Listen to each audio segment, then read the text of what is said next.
Nicholas of Myra.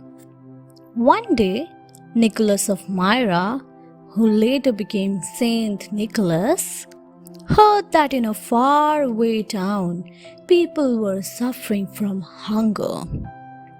He immediately had baskets of fruits, wheat, and other eatables packed.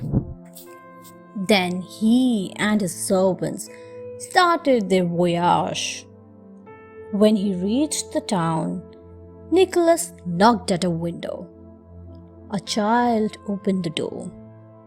He saw no one but the baskets filled with eatables and a sack which was bursting with wheat grains.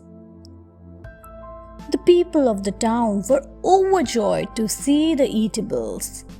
They once again became healthy and happy. Today, Saint Nicholas is in heaven. But every year on his birthday, he starts on his journey down to the earth.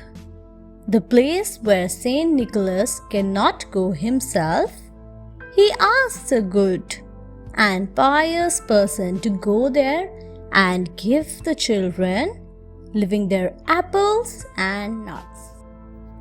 He is also the basis for the popular character of Santa Claus. The Little Match Girl.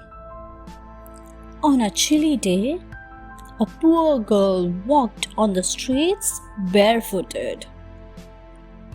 She carried some bundles of matches. She had not sold even a single bundle of matches. She lighted a match to get some warmth. She felt as though she was sitting in front of a stove. But lo! The flames went out. She rubbed another match. This time, she imagined that she was sitting under the most beautiful Christmas tree. When she lit another match, she saw her dear old dead grandmother. Her grandmother took her in her arms, and both flew together far above the earth. For them, there was neither hunger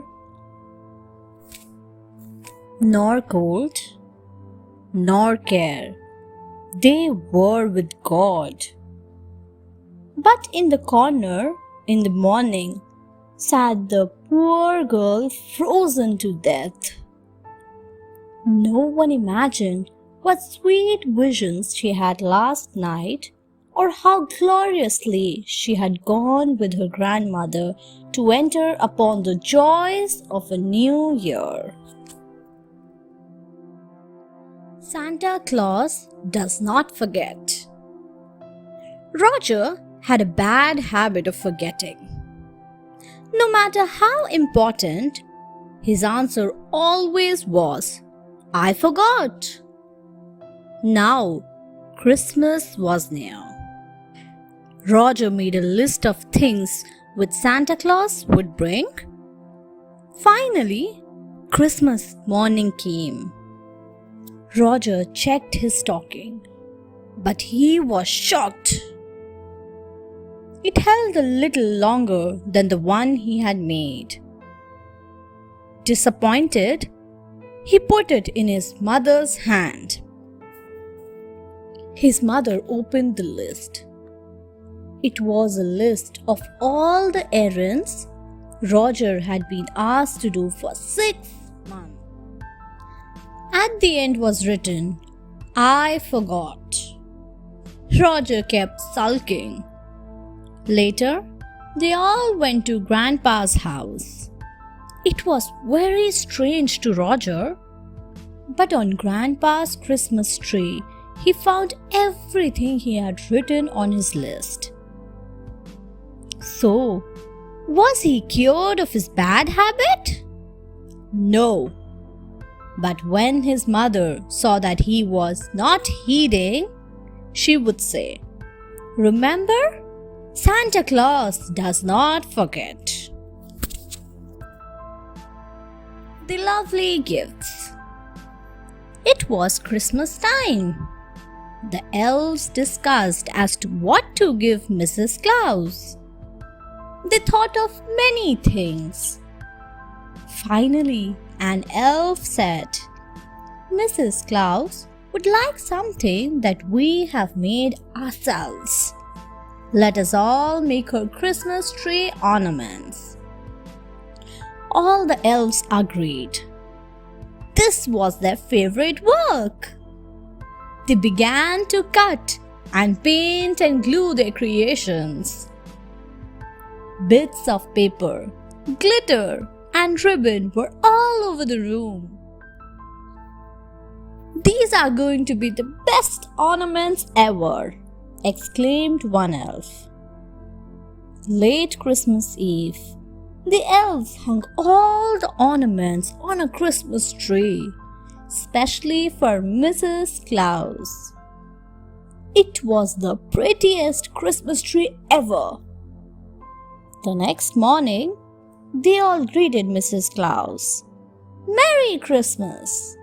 Mrs. Claus smiled and replied, Merry Christmas. She loved each ornament.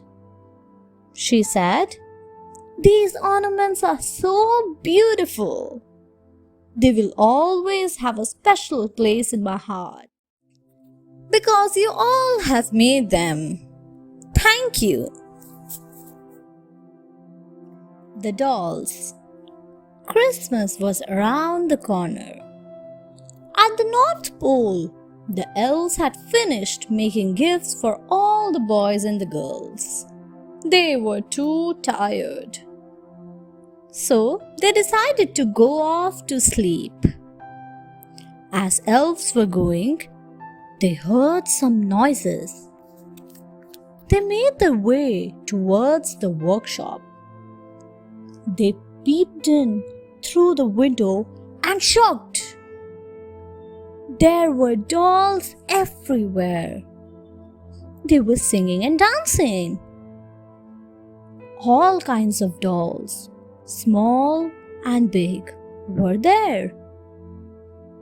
We're having a party to say goodbye to all our friends here at the North Pole, said one doll. Please join us for a last night here. The elves laughed and said, We were scared without a reason. They were only dolls. The elves sighed in relief, happy that the unknown noisemakers had finally been found. They joined the dolls to celebrate the last night at the North Pole, singing and dancing until dawn. The Shoemaker and the Elves. A shoemaker named Bert lived with his wife Margaret. They were very poor. One day, Bert had no material to make shoes. But when they woke up the next day, they found a shining pair of beautiful shoes. They wondered as to whom had made them. A man bought them. The next morning, Bert saw another pair of new shining shoes. The couple decided to keep a watch that night to find out who the shoemaker was. At midnight, they saw two elves making shoes for them. The couple was shocked. Christmas was around the corner. They decided to make new clothes for them to thank them. On Christmas Eve, the elves came and saw the beautiful tiny clothes. The elves were so happy with their new clothes that they sang and danced all night. They now knew that Bert the shoemaker and his wife no longer needed the help. So, they went away to help someone else in need. The Christmas Trees. One Christmas Eve, the trees in a certain wood were very unhappy. They wished to become Christmas trees, but they did not know how to do so. They felt that they were old and bare. One tree sighed and said, "If only we were green, then we would be decorated for Christmas." Hearing them, the north wind told them to go off to sleep. So, the trees dropped off to sleep one by one, while a little star twinkled quietly above. As they slept, something magical happened. Someone cast a spell on them. They were very beautiful. The trees felt that perhaps the north wind had, during the night, cast over each of them a spell to make them beautiful. The trees were very happy. They shouted happily, "How beautiful we are! Now we will be decorated for Christmas." And indeed, they were decorated while the north wind smiled away. Reindeers to the rescue. Once there lived a family of polar bears: Mother Bear, Father Bear, and Baby Bear. Father Bear and the Baby Bear were out playing one day when suddenly there was a fierce snowstorm. So terrible it was that the Baby Bear got separated from Father Bear. Father Bear was devastated. He did not know what to do. Suddenly, he thought of Santa. He called Santa right away for help. He knew that Santa found little boys and girls all over the world. In turn, Santa called his reindeers for help. The reindeers found the baby bear. He was cold and scared, but once he saw the reindeers, he jumped for joy. The reindeer team informed Santa that they had found the baby bear. Santa gave Father Bear the news. He was overjoyed. He thanked Santa for his help. Everyone was very happy. The Father Bear hugged the baby bear happily. Sharing with friends. After a hard day's work, the elves decided to go ice skating. Everyone was having a wonderful time except Todd. He tried to skate, but he kept falling. He watched Gina spin as she skated. The next day, the elves went sledding. "This is great fun!" exclaimed Todd happily. But Gina stood sadly and watched. Todd realized that Gina did not know how to sled and was scared. Todd said, "I think I know what to do. I have an idea that might help her. And it might help me too." So, Todd went to Gina and said, "Gina, I have an idea. Since I'm good at sledding, I will teach you how to sled. And then afterwards, you can teach me how to ice skates, since you are good at skating." Gina smiled and said, "Each one of us has something special, but it becomes more special when we share it with our friends." The Snowman. It was Christmas time. Jenny woke up. As she looked out, there was snow everywhere. "Snow!" she shouted. "Snow for Christmas!" She ran outside and danced in the snow. Her brother came out too. They decided to make a snowman. They made a big round snowball and a small one. They put them together and made a huge snowman. They gave the snowman a carrot for a nose, a scarf for his neck, and a hat for his head. They gave a tomato for his mouth. On Christmas Eve, they looked at the snowman. Suddenly, he smiled at them. He was alive. The children were surprised. "Hello," he said. "Merry Christmas." The children replied, "Happy Christmas." It was great to have a talking snowman. The children enjoyed talking to the snowman. But a while later, the snow stopped and the sun came out. The snowman started to melt. He said, "Goodbye. See you next year." The Foolish Wife.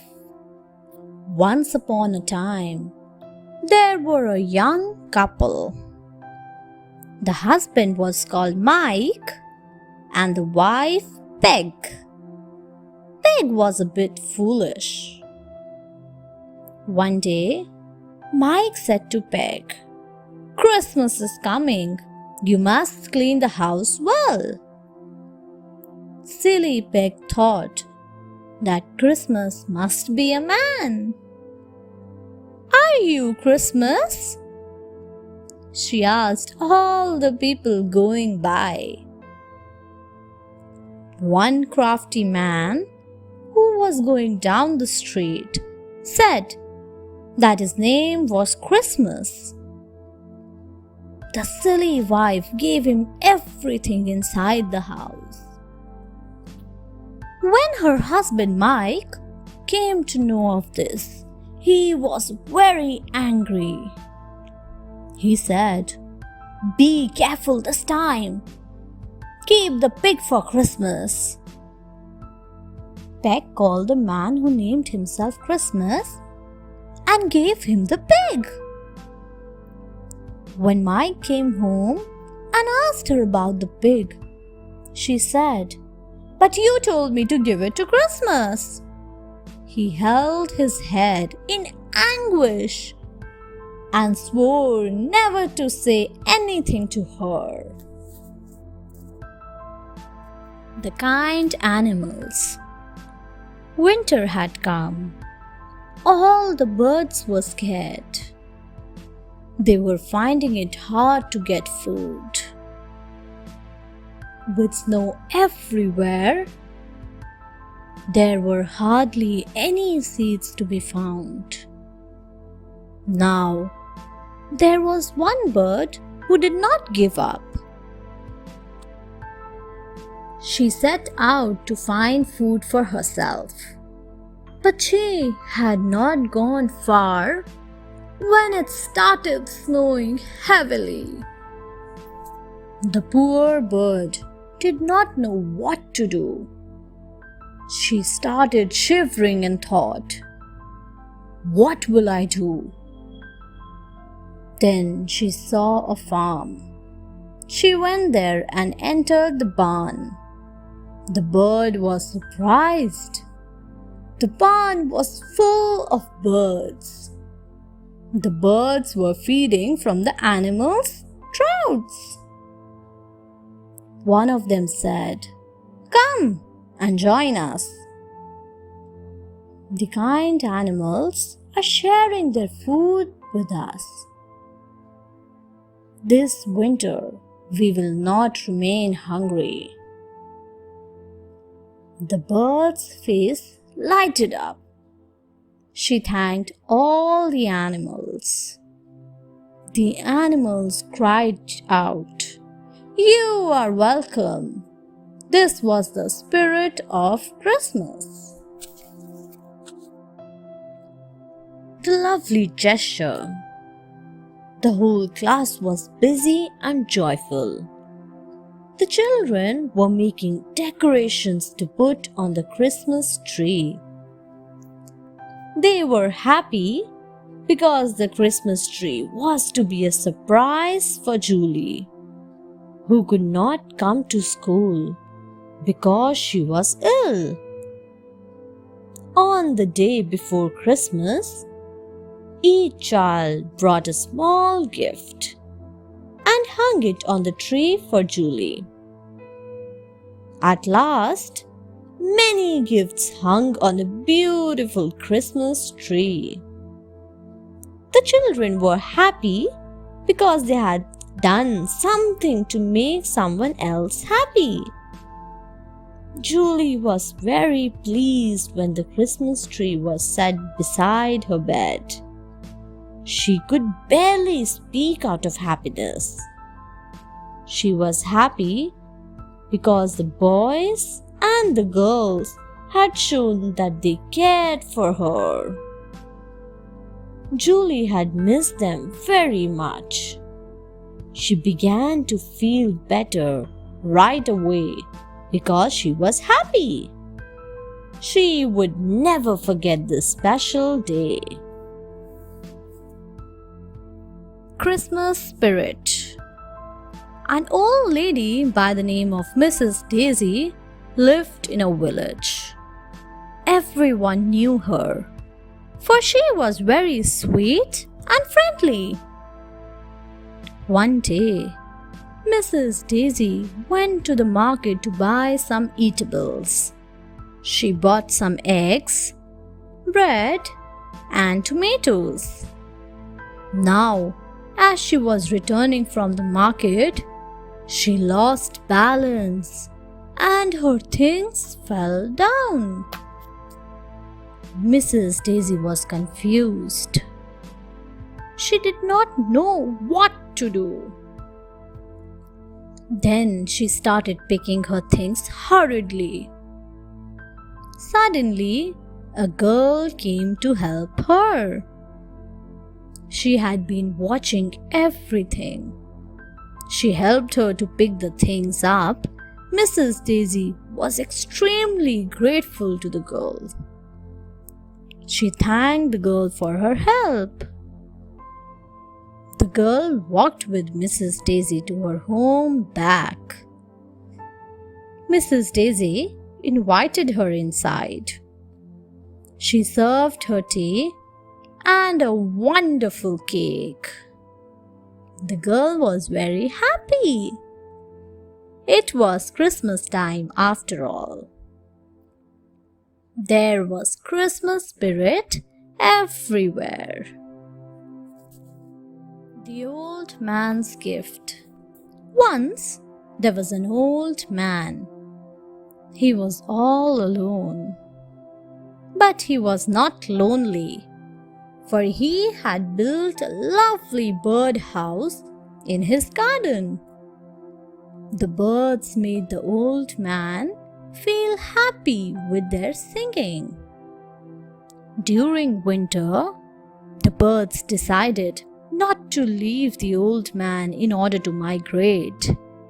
But when snow fell, it was hard for the birds to find food. Now Christmas was coming. But the old man did not know how to celebrate. Then he had an idea. On Christmas Eve, when the hungry birds were huddled together, the old man took some corn, wheat, seeds, and chicken feed for the hungry little birds. He hung the basket filled with food close to the birdhouse. On Christmas morning, he saw that the basket was crowded with birds. The air was filled with cheery tweeting and singing. It was the best Christmas the old man had ever had. The Lord's Gifts. A small boy named Robert lived with his aunt. She treated him badly. His friends used to make fun of him, for he wore wooden shoes. On Christmas Eve, his class was taken to the church.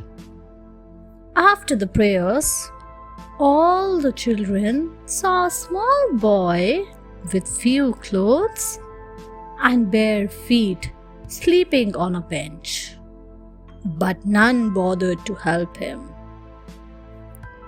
When Robert saw the boy, he immediately took off his shoes and kept them near the boy. Then he went home. His aunt was furious when she saw the missing shoes. She gave him no food and sent him to bed. Now, the next morning, Aunt was shocked. She called Robert. Her fireplace was filled with gifts, and along with them were the wooden shoes. Robert told her everything. It was then that she realized that Lord had awarded Robert. She also became good from then on.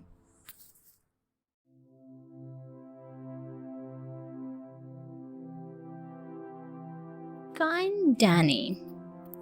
It was Christmas time. Danny was very excited. With Christmas would come many gifts for him. There would be the Christmas tree too. He thought of how beautiful it would look. His parents gave him money to buy gifts for his friends. Danny was very happy. He went to the gift shop to buy gifts for his friends.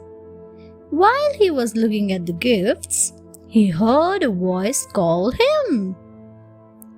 It was none other than his school friend Josie. Danny said to him, "I am here to buy gifts. Have you also come for the same purpose?" Josie said, "Sorry, friend, you are wrong. I am very poor and cannot afford to buy gifts." Danny felt sad for Josie. After Josie had left, he bought a gift for him. On Christmas, Danny gifted the present to Josie. There were tears in Josie's eyes. He thanked Danny and both became good friends. The reward. When Jesus was born, everyone was happy.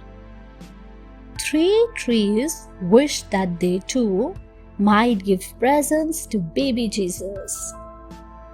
The palm tree said, "I will place my leaf as a fan over Jesus."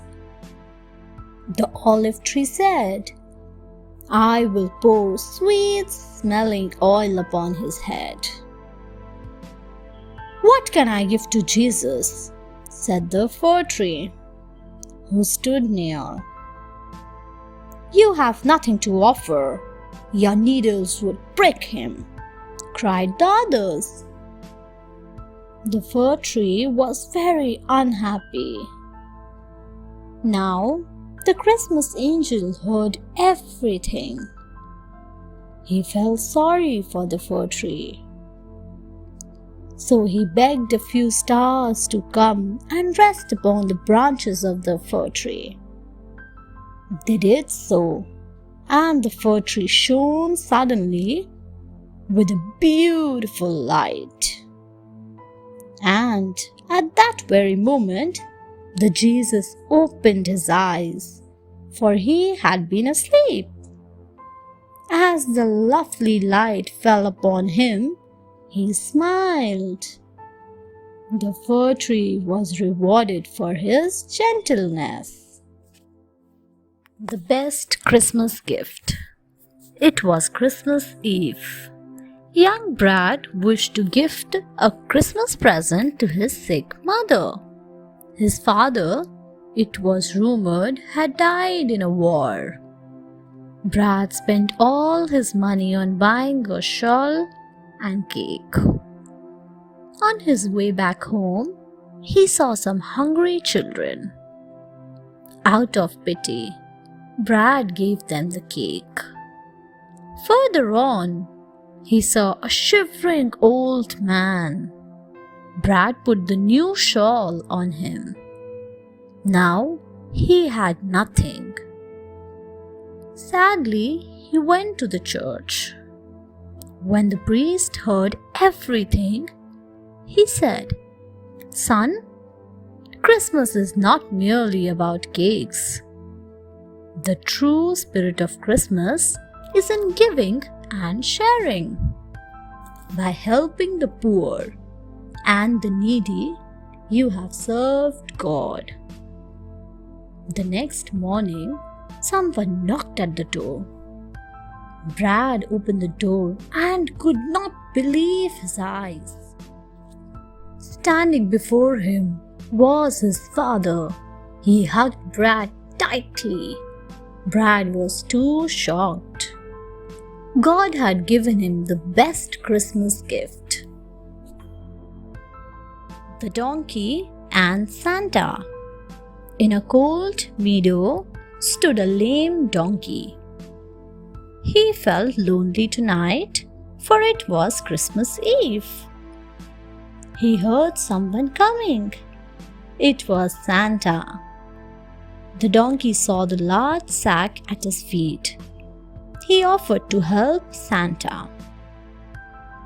"But what about your lame leg?" asked Father Christmas. "I can do it," insisted the donkey. So Santa lifted the sack gently onto the donkey's back, and off the two of them went. They reached a farm. To the donkey's surprise, Santa had disappeared. The farm owner saw the donkey and patted him. Then he bent down to examine the sack. There was a note next to the sack which read, "Here is a special present for you all. He has a lame leg. Take care of him and have a very Merry Christmas." Well, the farm family did look after the donkey, and the owner helped the donkey's leg to heal. The wise old man. It was a chilly winter evening. An old man waited for a ride across the river. Soon, he watched several horsemen coming by.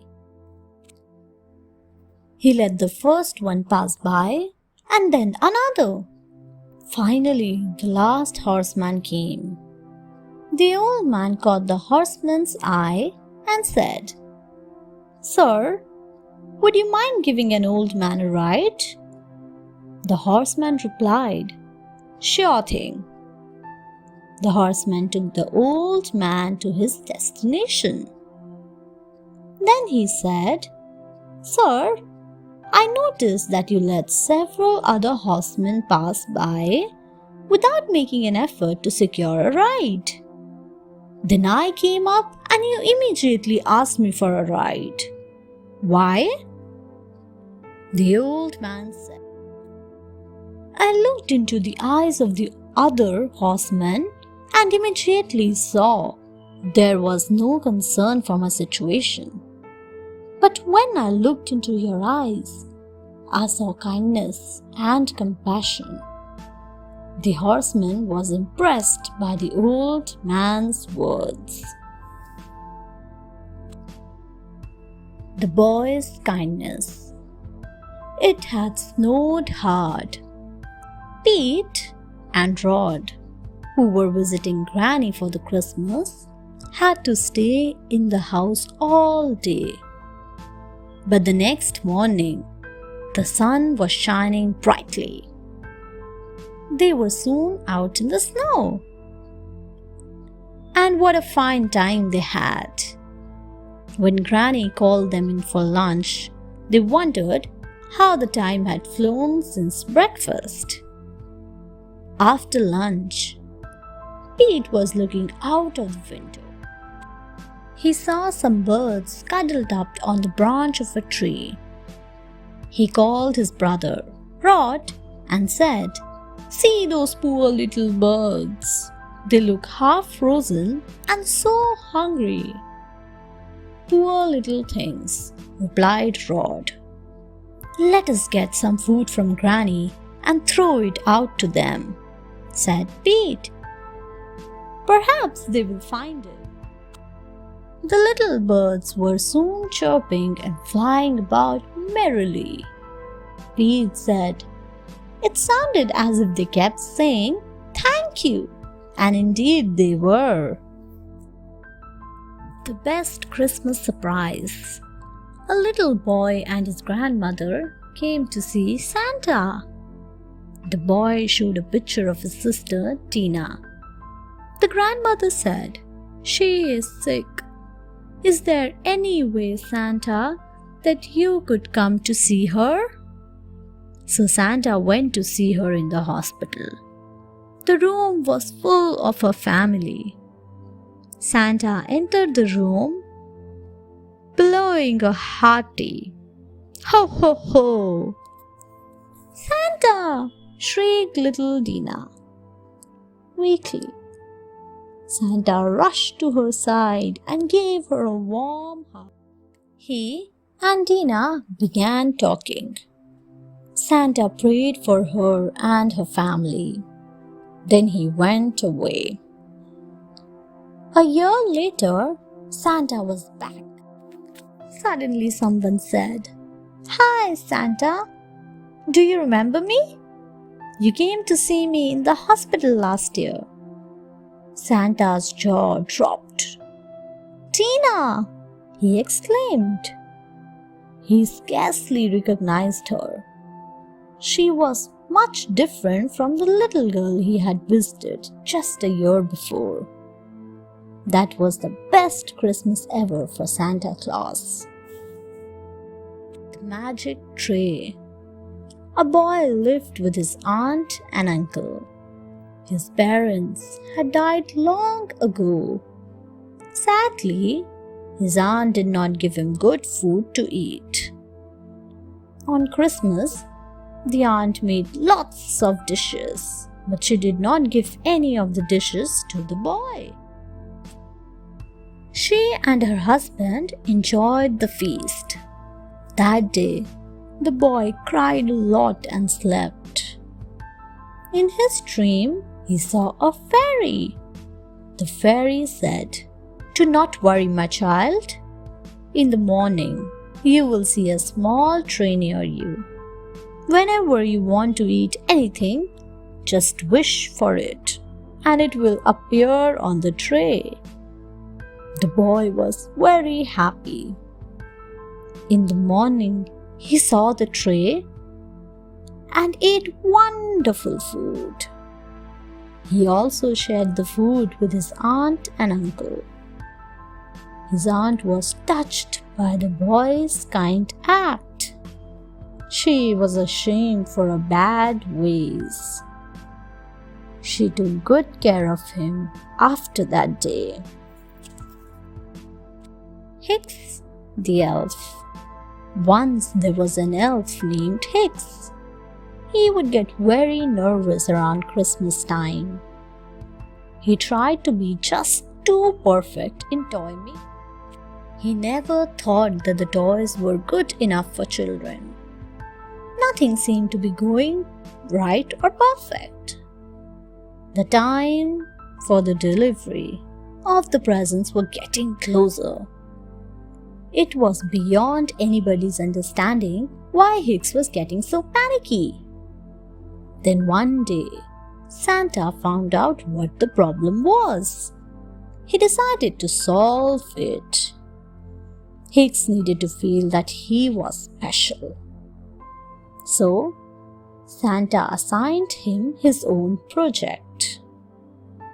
The project dealt with the toys which were special.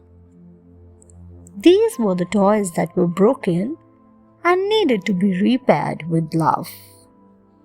Hicks was so glad to be in charge of such a project. He was happy now and not nervous anymore. Santa had recognized his talent. He helped Hicks use his talent and made him feel confident. The Good Son. Once upon a time, there was a poor flower seller. He lived with his son. One day, the flower seller fell ill. Now, it was Christmas time. The son wanted to celebrate Christmas with his father. However, his father was very ill and there was no money at home. Thus, the son went to his garden and plucked some flowers. Then he went to the market and cried out loudly, "Come and buy my wonderful flowers." The boy kept shouting, but sadly, no one came to buy the flowers. Suddenly, a lady stopped by him. She saw his flowers and bought all of them. Then she said, "You are a good son. I am December, the queen of God cheer. I bless you that you will grow up to be a kind and happy man." Then she went away. The happy son ran home to celebrate Christmas with his father. The car. Patrick got a car as a Christmas present. On Christmas Eve, he saw a street urchin admiring his car. Patrick said, "My brother gifted it." The boy said, "I wish that I could be a brother like that." Patrick was surprised to hear this. Then he offered, "Would you like to take a ride?" "Oh yes," the boy said. "Sir, would you mind driving in front of my house?" Patrick thought that he wanted to show off to his neighbors, but he was wrong again. "Will you stop where those 2 steps are?" the boy asked. He ran up the steps and came back carrying his little brother, who was physically challenged. He said, "This is my little brother. Someday, I'm going to give you one just like it." Patrick lifted the little brother to the front seat of his car.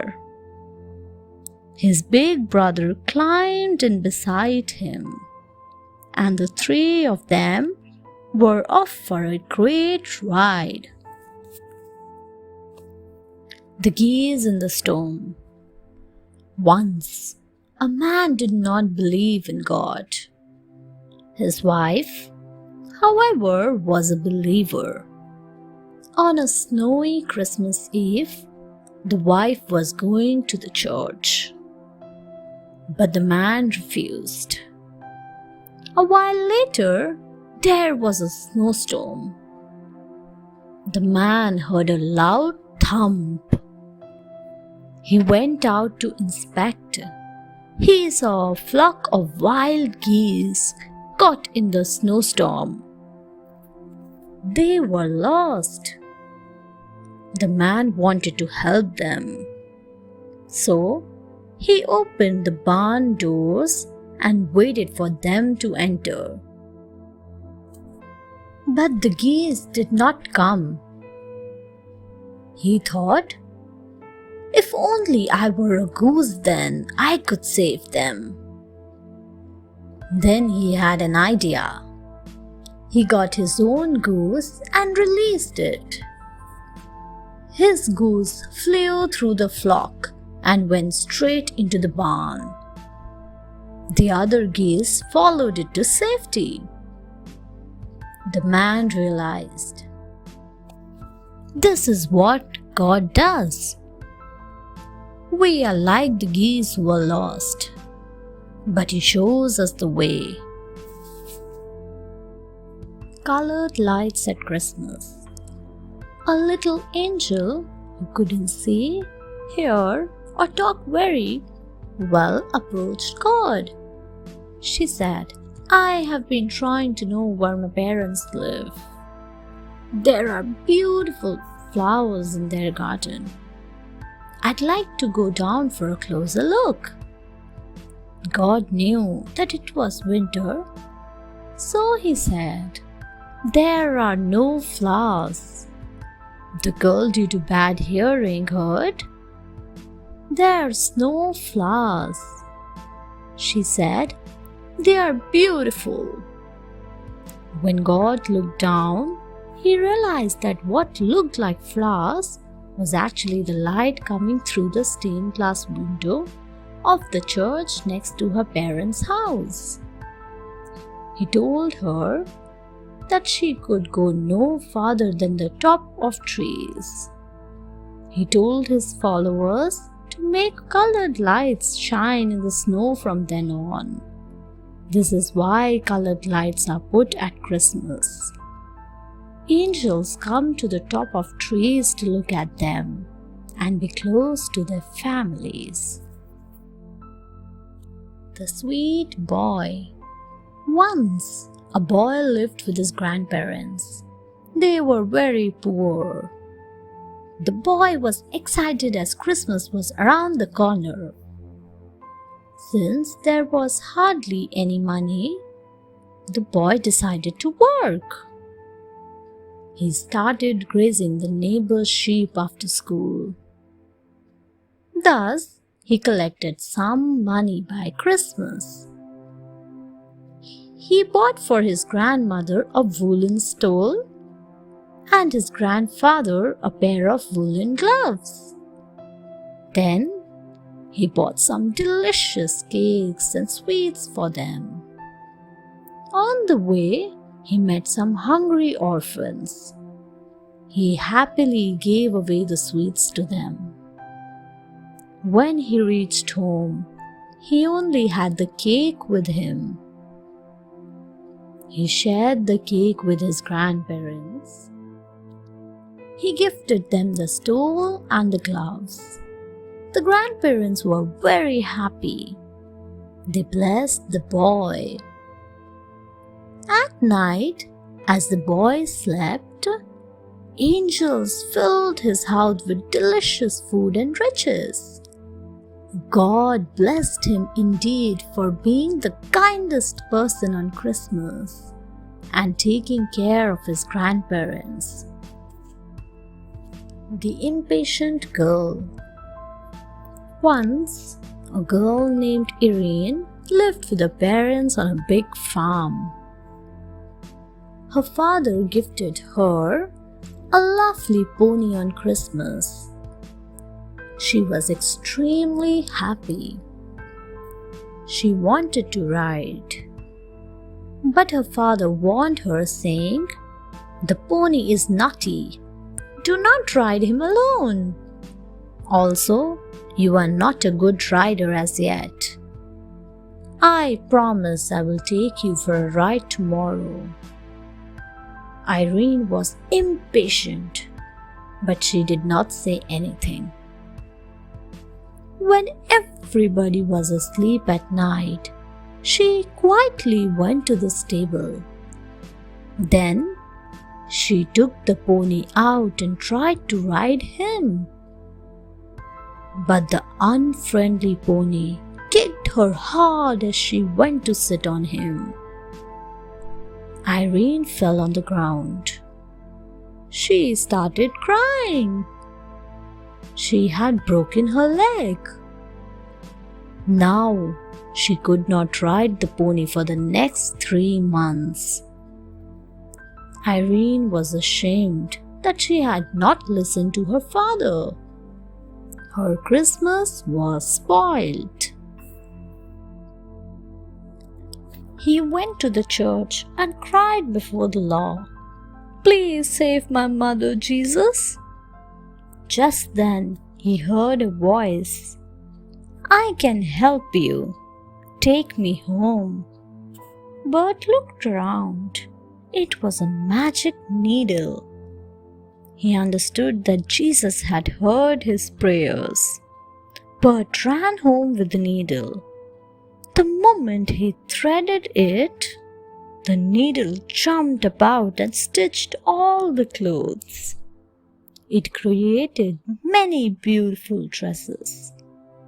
The next day, Bert sold the dresses and earned a lot of money.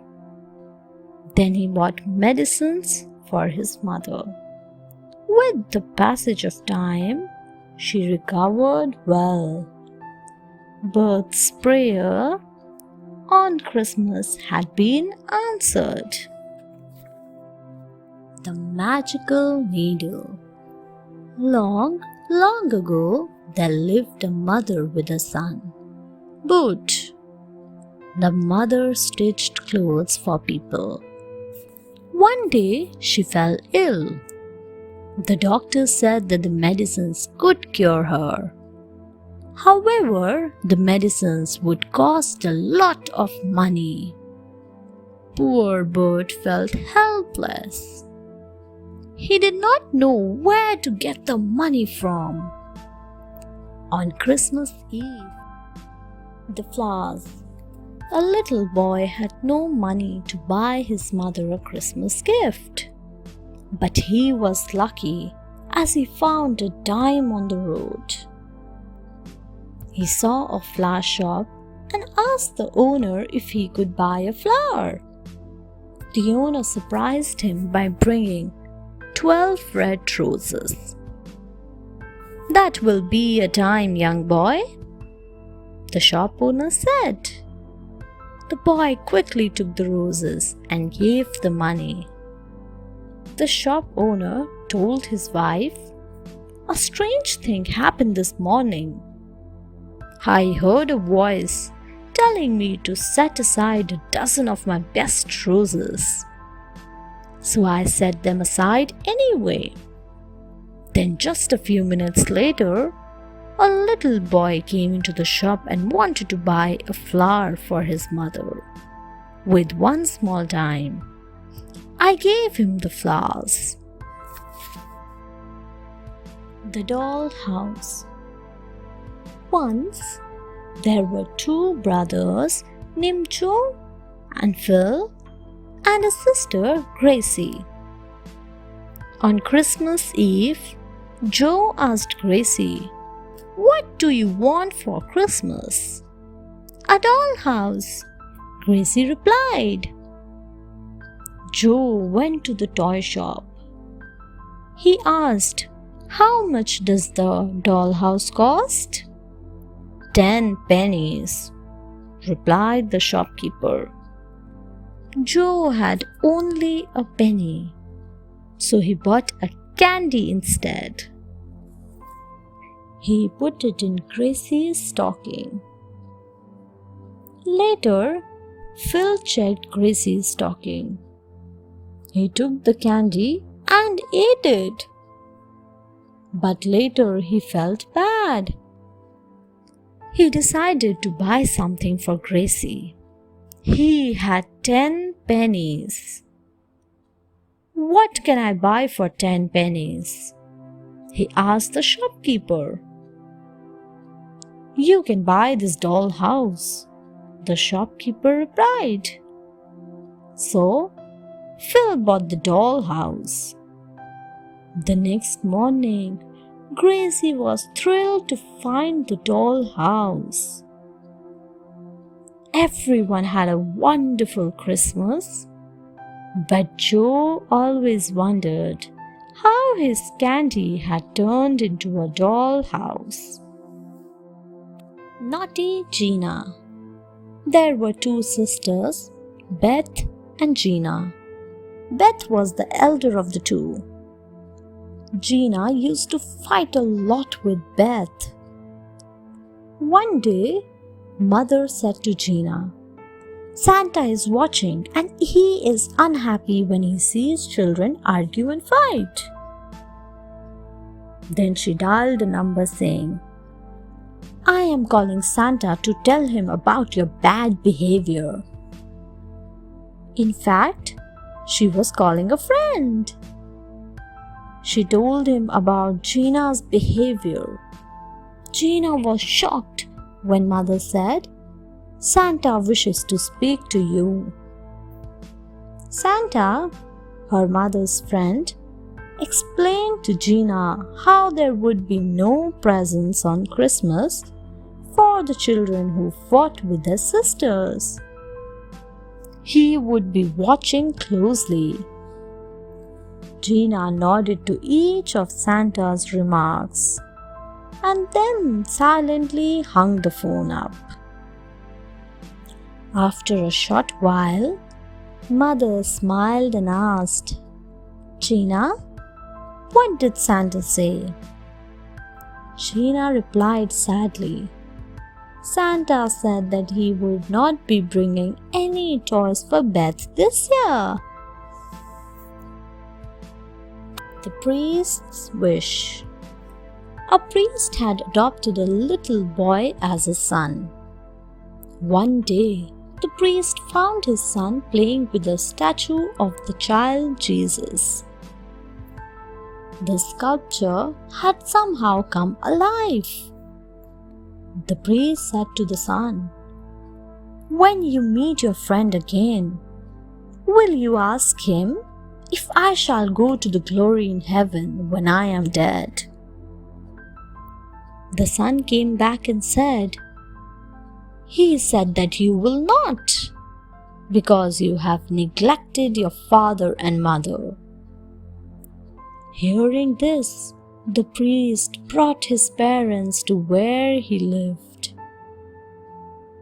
He treated them with kindness, love, and respect. Slowly, he stopped thinking about any heavenly reward. Then one day, his parents died peacefully. They were very happy with their son. The priest was very sad. On Christmas Eve, he and the son heard soft and lovely music. The angels came and took the priest's parents to glorious heaven. The Christmas Feast. It was Christmas. Tammy and Kitty were alone as their parents had gone out. Suddenly, they heard music in the street. They saw a little boy singing and playing a flute. He was bare feet. Tammy and Kitty invited him in. He told them that he was very poor. He had no shoes and had to go singing from house to house for a few pennies in order to get some dinner. And he was very hungry. They both felt sorry for him. So they played games with him. Tammy and Kitty treated him to a wonderful feast. He had never had one like it before. Meanwhile, their parents came back. Tammy introduced the boy to them. Kitty said to her mother, "I have learned something. Whenever you feel sad and lonely, find somebody sadder and lonelier than yourself and cheer him up. It will make you feel all right." The snow in the woods. Sugar was a furry squirrel. She lived in the hole of a pine tree. One night, there was a terrible storm in the woods. Snow fell across the ground. All night long, it snowed huge flakes. Sugar shivered in a hole. In the morning, she could not see anything. There was so much snow that it had covered up her hole. She came out of the hole. She looked all around her tree. It was lovely. The sun shone down on the snow, making it sparkle and gleam. The pines had snow on their branches. Happy that the storm was over, she ran down the trunk. Sugar went in search of nuts and berries, which would take an extra effort this morning, since it had snowed so much. But she did not mind. The snow just made the woods more beautiful. After all, it was Christmas all the way. The gold-filled stockings. Once there lived a rich man. His wife died, leaving him with 3 daughters. The man was so sad after his wife's death that he lost all his money in bad investments. The family became very poor. The daughters did their own cooking, sewing, and cleaning. The man could not marry off his daughters due to lack of money. One night, the daughters washed their stockings and hung them over the fireplace to dry. That night, Saint Nicholas stopped by the nobleman's house. He noticed the daughters' stockings. He was profoundly moved. So, he took the 3 bags of gold from his pocket and threw them one by one down the chimney, whereupon they landed in the stockings. The next morning, when the daughters awoke, they found the stockings filled with gold. In time, the man found rich grooms for them. As for him, he lived a happy and healthy life. The Helper. It was Christmas Eve. Santa and his reindeer were getting ready for Christmas. There were lots of presents in Santa's sleigh for children around the world. Finally, they were off. Santa left a present for good girls and boys. Sarah was asleep at home. Santa climbed down the chimney with Sarah's present. But oh, he got stuck. "Help!" he cried. Sarah heard him and rescued him. "Thank you, Sarah. Can you help me distribute the presents?" asked Santa. "Yes," replied Sarah. They flew into the air. They went all around the world with the Christmas presents. Then they flew back to the North Pole for more presents.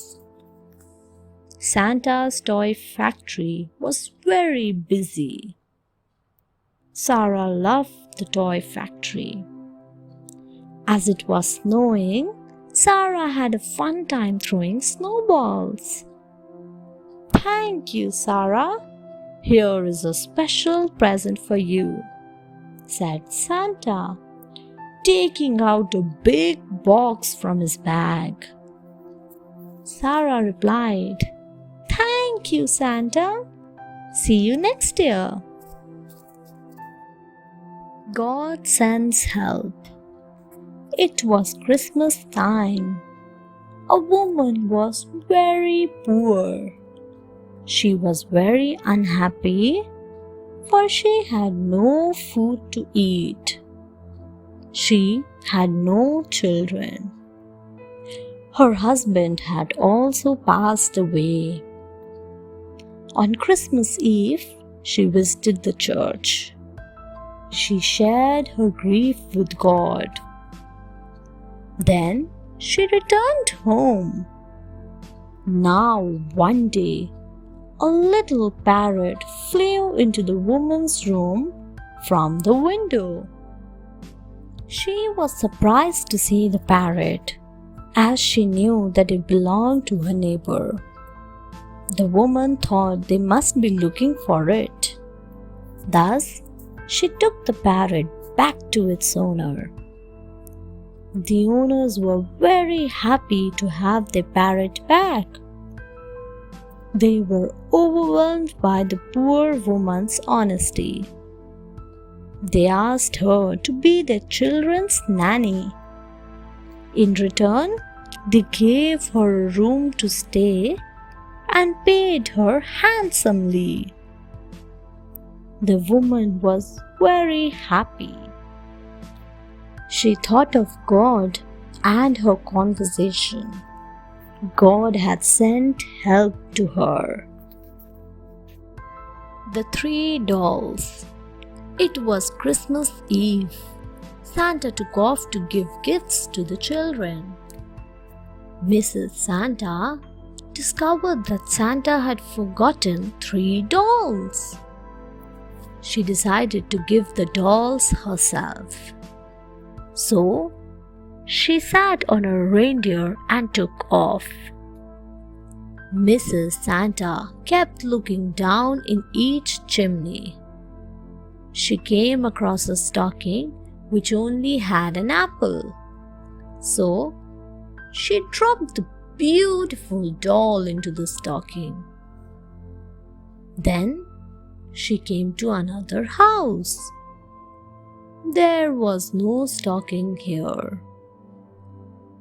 On a bed slept a little girl. Mrs. Santa dropped the doll into the little girl's arms. Moving on, she saw a little girl standing out in the street. She had a bundle of papers to sell. She dropped the baby doll down to the little girl's lap. Then she went home feeling happy. When Santa came back, he found Mrs. Santa fast asleep. As for Mrs. Santa, she never told him about the 3 dolls. The wishes. Once, the Lord went to a rich man's house. He asked to stay there throughout the night. But the rich man refused. The Lord then went to a poor man's house. The poor man was very happy. He served the Lord happily. The Lord was pleased and granted him 3 wishes: eternal happiness, health, and wealth. The rich man heard about this incident. He immediately went to the Lord and begged, "Please stay at my house next time." The Lord agreed. He granted him any 3 wishes. While the rich man was going back to his house, his horse slipped. So he wished him dead. Therefore, he had to walk in the heat with the saddle. He said in frustration, "I wish my lazy wife would get stuck on this saddle." Then, his wife forced him to use the 3rd wish to get her off the saddle. Thus, he wasted all the 3 wishes in foolishness. Tabby's Prayer.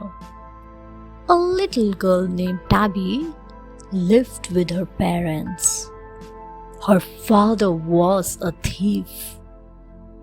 Her mother worked all day. One day, Tabby's mother fell sick. A few days later, she died. After that, her father started stealing every day. Tabby was miserable. On Christmas, she prayed to God to help her. At night, Tabby was woken by a sound. Standing near her was an angel. She said, "Dear Tabby, you prayed to God with a pure heart, so He has sent me to help you." Tabby said, "I want my father to stop stealing. He should start working. And I want him to love me." The angel said, "So be it." The next day, Tabby found her father sitting near her bed. He apologized to her for his unruly behavior. Then he went out to look for work. Soon, he started working. He loved Tabby and took great care of her. Hope. It was Christmas Eve. God looked down from above at all his children. He said to an angel, "Go down to the earth and bring back to me the one thing that best represents everything good that has been done in the name of this day." The angel bowed to the god and flew towards the earth. Suddenly, she heard church bells. They were so melodious. Their tone was so beautiful. The angel was mesmerized. Looking down, she saw a small church. The bells belonged to that church. They were ringing out a carol. Then, a choir of voices rose through the night.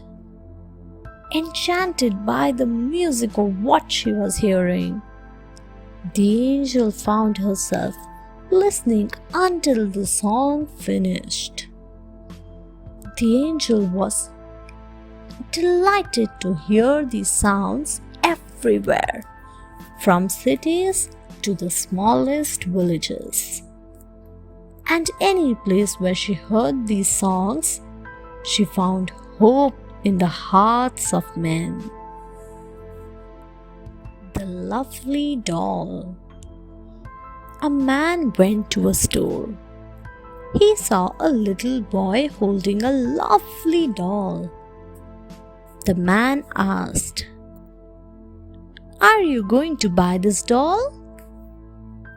The boy said, "I want to, but do not have enough money. It is for my sister. She just knew that Santa would bring it."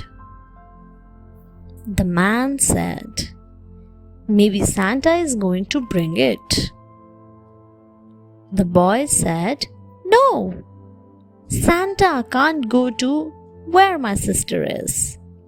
I have to give the doll to my mama to take to her." The man asked him where his sister was. The boy said sadly, "She is with Jesus. My daddy says that mama is also going to be with her." The man was shocked. Then he asked the boy, "Shall we count your money again?"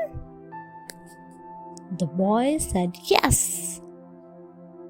The man slipped his money in with the boys and began to count. Of course, there was enough for the doll. The boy said, "Jesus has heard my prayer." Essence of Christmas. Once upon a time, there was a poor boy. His father served in the army. One day, he was called to fight in a war. Sadly, he was killed in the war. The boy and his mother were devastated by this news. They became poor with the passing of time. So, the mother took up a job. She worked very hard so that her boy might continue his studies. Time passed by. Now the boy noticed that his mother had become very sad. He wanted to give her happiness. Therefore, he saved some money for Christmas. He planned to buy her a gift. He knew that his mother did not have a warm stove. So, he went to the market. He bought a lovely stool for his mother. Seeing the stool, his mother hugged him tightly. She cried in joy. This kind deed of the boy was indeed the real essence of Christmas. The candy cane. The candy cane is a decorative item for Christmas. It is widely believed that the candy, which earlier was straight as a stake, was given its distinctive J-shape by a German choirmaster. It is said that during service one evening, the children were very noisy. To keep them quiet, he gave each of them a long, white sugar candy stick. Since giving candies at church was considered sacrilegious, he bent each of these sticks at one end to make it look like a shepherd's cane. And thus, he attached a religious significance to them. In Christianity, Jesus is regarded as the Good Shepherd, and so the staff is considered to be a sacred symbol. The staff also represents the shepherd who came to visit the infant Jesus. The candy canes became popular when a German-Swedish immigrant in Worcester, Ohio, decided to string them on his Christmas tree as decorations. Of course, now it is a popular tradition everywhere. The night before Christmas. It was the night before Christmas. The stockings were hung by the chimney, waiting to be filled. The children were snuggled in their beds. When out on there aroused such a rattle. I sprang from the bed to see what the matter was. I saw a small sledge and 8 tiny reindeers with a little old driver. I knew it must be Saint Nick. Down the chimney came Saint Nicholas with a bound. He was dressed all in fur. A bundle of toys he had flung on his back. His eyes twinkled. How merry his dimples! He was chubby and plump, a right jolly old elf. I laughed when I saw him. He spoke not a word, but filled all the stockings. Then up the chimney he rose, and as he flew in his sleigh, I heard him exclaim, "Merry Christmas to all, and to all a very good night." The Christmas party. The class was celebrating Christmas. The whole class has gathered to celebrate the occasion. The children themselves set up the Christmas tree. They decorated the tree with lovely decorations. They had even brought presents and hung them excitedly on the tree. The students had brought eatables from home. The teachers helped them lay them on the table. There were other things to eat as well, like sandwiches, pastries, and so on. They sang and danced around the Christmas tree. Finally, the feast started. The cake was finished within minutes. Suddenly, one of the students' plate fell, and he could not eat the cake. He became disappointed. Then one student said, "Let's share our things." So everyone gave his share. The boy was very happy. The teachers appreciated the sharing spirit of the students. It was Christmas after all, a time of giving and sharing. The stork.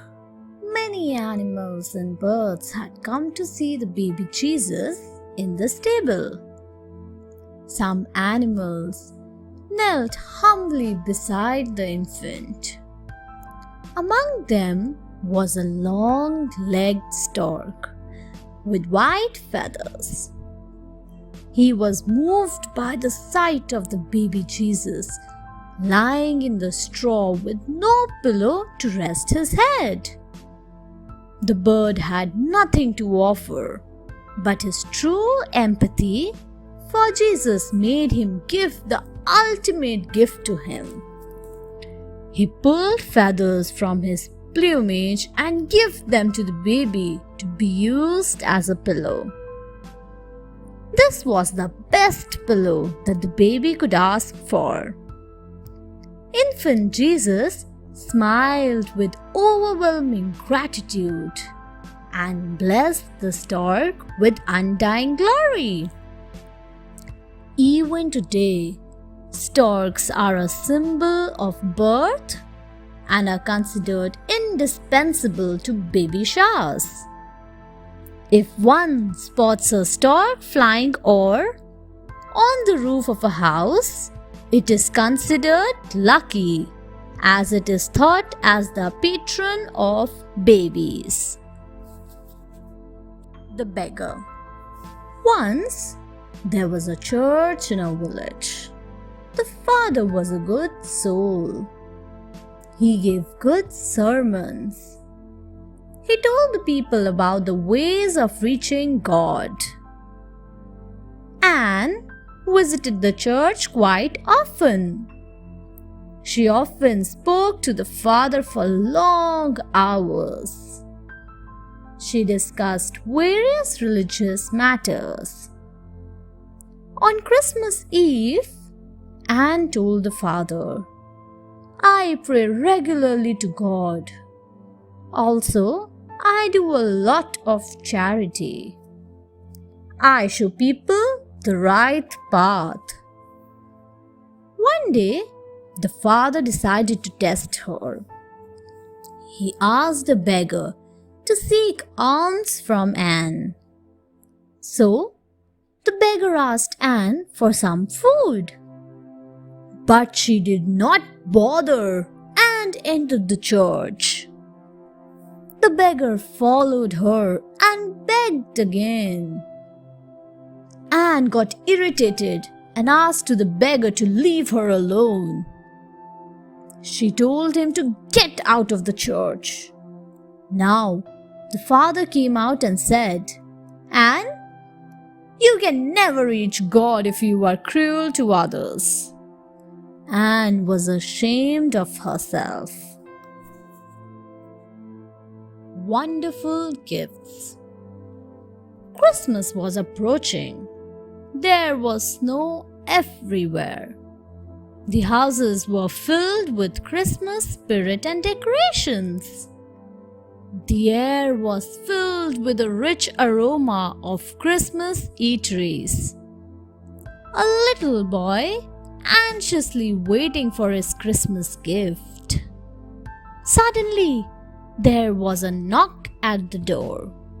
The boy excitedly ran to open the door. He was surprised to see a splendid horse carriage. A man, dressed in fur from head to toe, greeted the boy.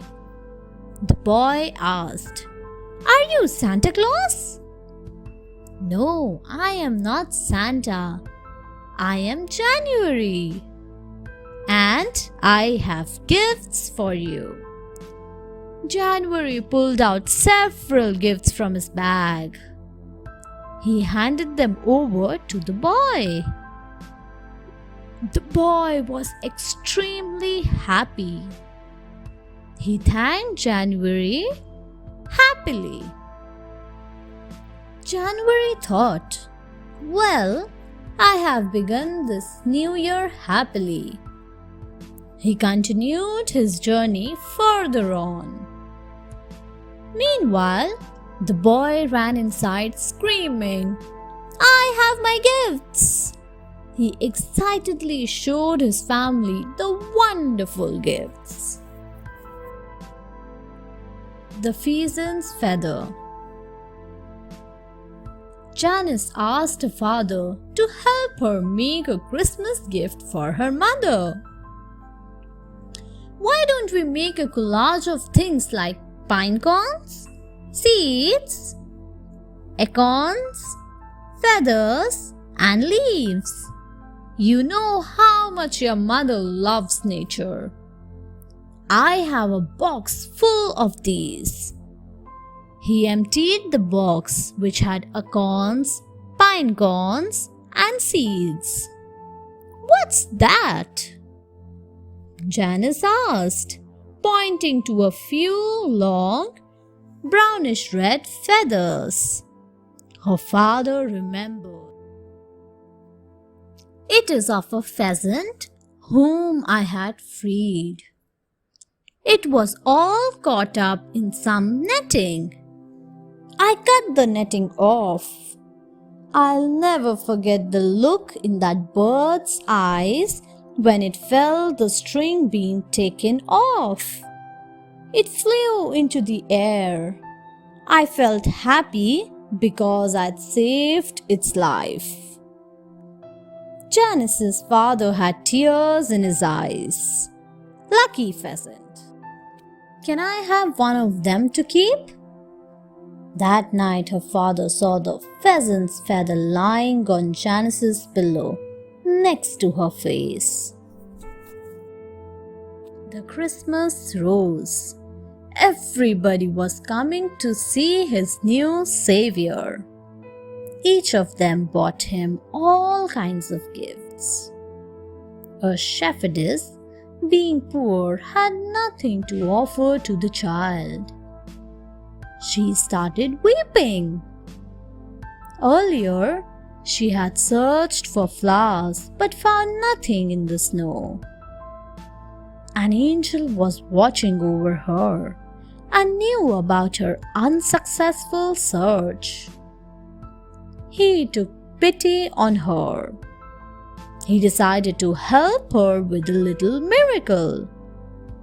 He gently brushed aside the snow at her feet and where her tears had fallen, produced a beautiful cluster of waxen white winter roses with pink-tipped petals. Then he softly whispered into the shepherdess' ear that the Christmas roses were far more valuable than any gift, for they were pure and made of love.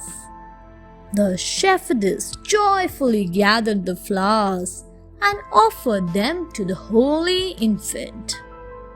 Thus, the Christmas rose came to be a symbol of hope, love, and all that is wonderful in this season. God's surprise. Once there was a family which was so poor that they could not afford a Christmas tree. They decorated a dead branch with the pieces of paper tied with string. The children asked Mom and Dad about what presents they might get under their tree. But there was no presents. Mom told the children, "Ask God to send us what He wants us to have." And they did pray. On Christmas Eve, the children watched for visitors, but none came. Then, late night, someone came with bags. It was the church priest. He had not been able to get the poor family off his mind. Later, he went around town asking for contributions to the poor family. He filled his car with bags of groceries and gifts and gave them to the poor family. The family was very happy. God had heard their prayers. The priest had been sent by God. The two brothers. Once, two brothers were excited to see what gifts were there under the Christmas tree. They got the opportunity when their parents went out of the house. They planned to open all the gifts and then rewrap them before their return.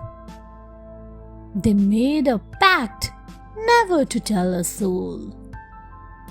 The plan was set in motion when the parents left the house. They opened the gifts, saw them, and then returned each to its chosen box and carefully rewrapped every item. They were very happy with their adventure. However, when Christmas morning arrived, They gathered around the tree and began opening the gifts, trying to act surprised. But after the parents had gone to sleep, one brother said, "Though we fooled Mom and Dad, yet the occasion was not so exciting as it would have been if we had not seen the Christmas gifts." His brother sighed and nodded his head in agreement. The Kind Girl. There lived a little girl who had no one to support her. She had lost her parents. On Christmas Eve, she only had some bread to eat. As she was walking on the road, a poor man asked her for food. The girl gave him her bread. A little ahead, she found an old woman shivering with cold. The girl gave away her shawl. Further on, she saw a sick girl. She gave away her mittens. Then, she saw a boy shivering with cold. She pitied the poor boy and gave him her muffler. Now, the girl herself started shivering. Suddenly, there were new clothes on her body.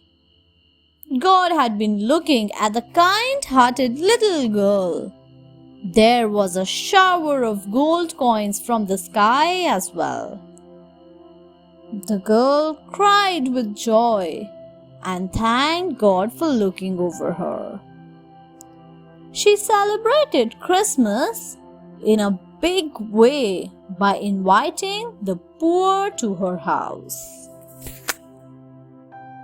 Peter rewarded. Peter was a very nice boy. He had only one desire. He wanted to have a bicycle of his own. But his father was not rich enough to afford the bicycle. On Christmas Eve, Peter was on his way to the market. He saw a boy on a bicycle. As the boy was turning a corner, the cycle skidded on a puddle of water. The poor boy fell. He started crying. Peter immediately ran towards him. He helped him to get up. The boy was badly injured. Peter first took him to a doctor. The doctor applied dressing to the wound. After the boy was feeling all right, Peter helped him to reach his house. The boy belonged to a rich family. The family was very grateful to Peter. They wanted to reward Peter. They gladly presented the bicycle to Peter, who had no words to say. It was the happiest day for him. The prayer. There was an intelligent boy named John. He was very sad as his mother was unwell and too during Christmas time. He loved her dearly. John wanted her to improve soon. He recalled a story his mother had told him.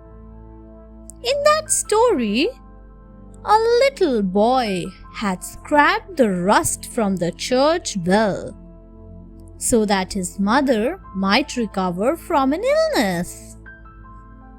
John decided that he would do the same, hoping his mother would get well. John went to the church early in the morning. He climbed up the bell tower He was very scared, but scraped the rust from the bell. Then he came down. He sat there crying. The pastor found him in his condition. He found out why John was unhappy. Together, they prayed for John's mother. His mother improved a lot by the time John reached home. The Three Lamps. Once there was an old lamp in the church. It was decided that on Christmas Eve he would be replaced by a new one. On his last night, 3 contenders who wished to take his place came to the old lamp. The first one could emit light in the darkness. The second shone in the dark. The third gave bright light. The old lamp said that none of them could take his place. All 3 of them felt insulted and left. They did not hear what he had to say. The next day, a modern old lamp replaced the lamp. When the 3 candidates saw the old lamp being carried away, they realized their mistake. They went to the old lamp and said, "It was already decided who would replace you. We should not have spoken without knowing the whole truth. We are very sorry." The old lamp pardoned them. Winter season. Once upon a time, a little boy and a girl lived with their parents on the mountains. The boy and the girl played in the snow during winters. On Christmas Eve, their father made a snowman for them. The snowman was very big. His eyes were made of buttons. The nose was made of wood. The father put his old hat on his head, and an old muffler was put around his neck. Now the children played around the snowman every day. It seemed to be smiling at them. After some time, the season changed to summer. The sun shone bright in the sky and the snowman melted. The children were very sad. Their father said, "Nature keeps changing. We should learn to enjoy all its beautiful seasons. Winter will come again and we will make another snowman." The children understood this. They enjoyed all the other seasons as much as winter. Special Christmas. Once upon a time, a mariner was far away from home. It was winter and it snowed heavily. On Christmas Eve, he missed his family. He kept worrying about his family's health. Suddenly, he saw a bright flash of light. An angel appeared before him. She smiled at him, and he saw his sweet wife and mother at home busy with Christmas decorations. They looked content and healthy. Then the vision faded.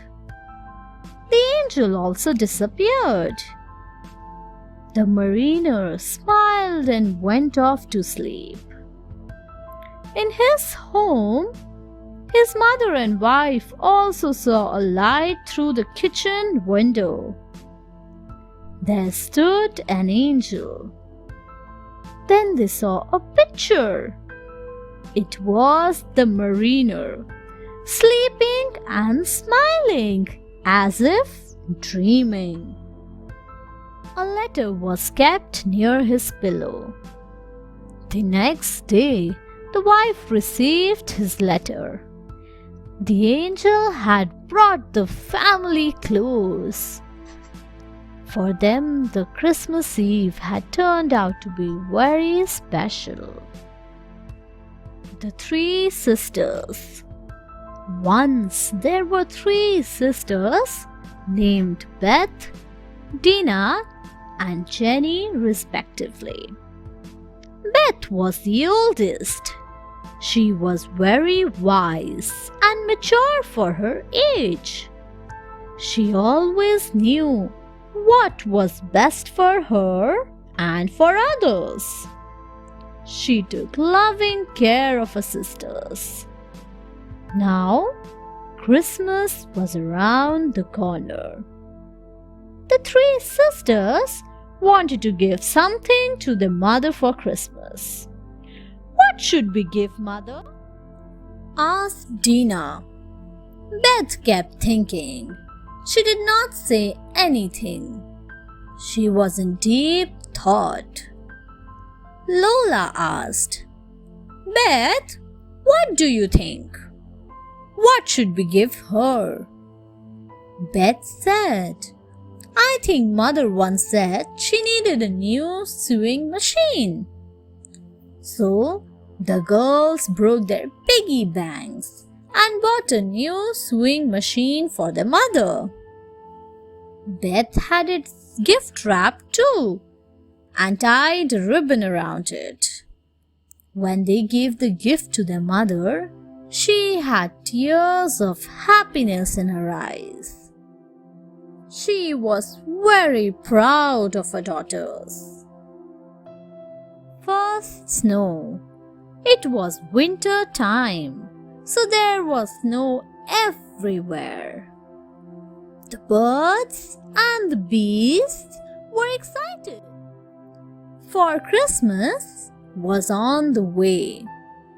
But there was someone who had never seen snow before.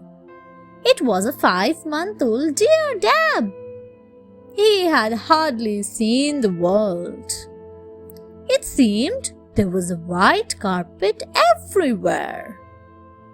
He ran inside to mother and cried, I cannot go out because there is a big white carpet over all the fields.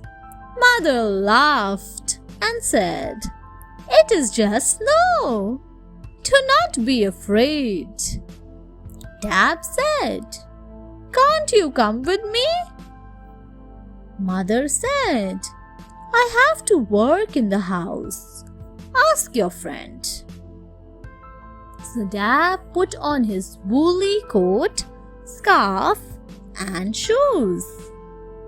Then he went to his friend's house. Both had a wonderful time in the snow. First, they had great fun with a snowball fight. Then, they built a snowman. It was very big. The snow did not frighten Dab anymore. Grandmother gets well. Once there lived a family of father, mother, and a daughter, Dora. It was Christmas Eve, but they were very sad. Dora's grandmother was not well, so they decided to visit her. Dora baked a lovely cake for her. While Dora was not looking, an angel appeared. She sprinkled something on the cake and disappeared. Soon, the family was on its way to see grandmother. An hour later, they reached the house. Grandmother was very happy to see them. She was lying in bed. Dora opened the cake box and cut the cake. She served the cake to everyone. Now, everyone found the cake very tasty.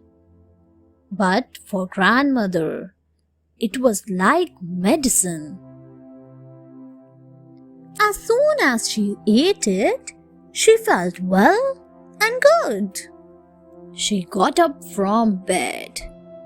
The family was surprised, but it was time to celebrate. They all went to the church to thank God. The missing doll. Kathy received a beautiful doll on Christmas. It became her favorite toy among so many toys she had. Kathy took it wherever she went.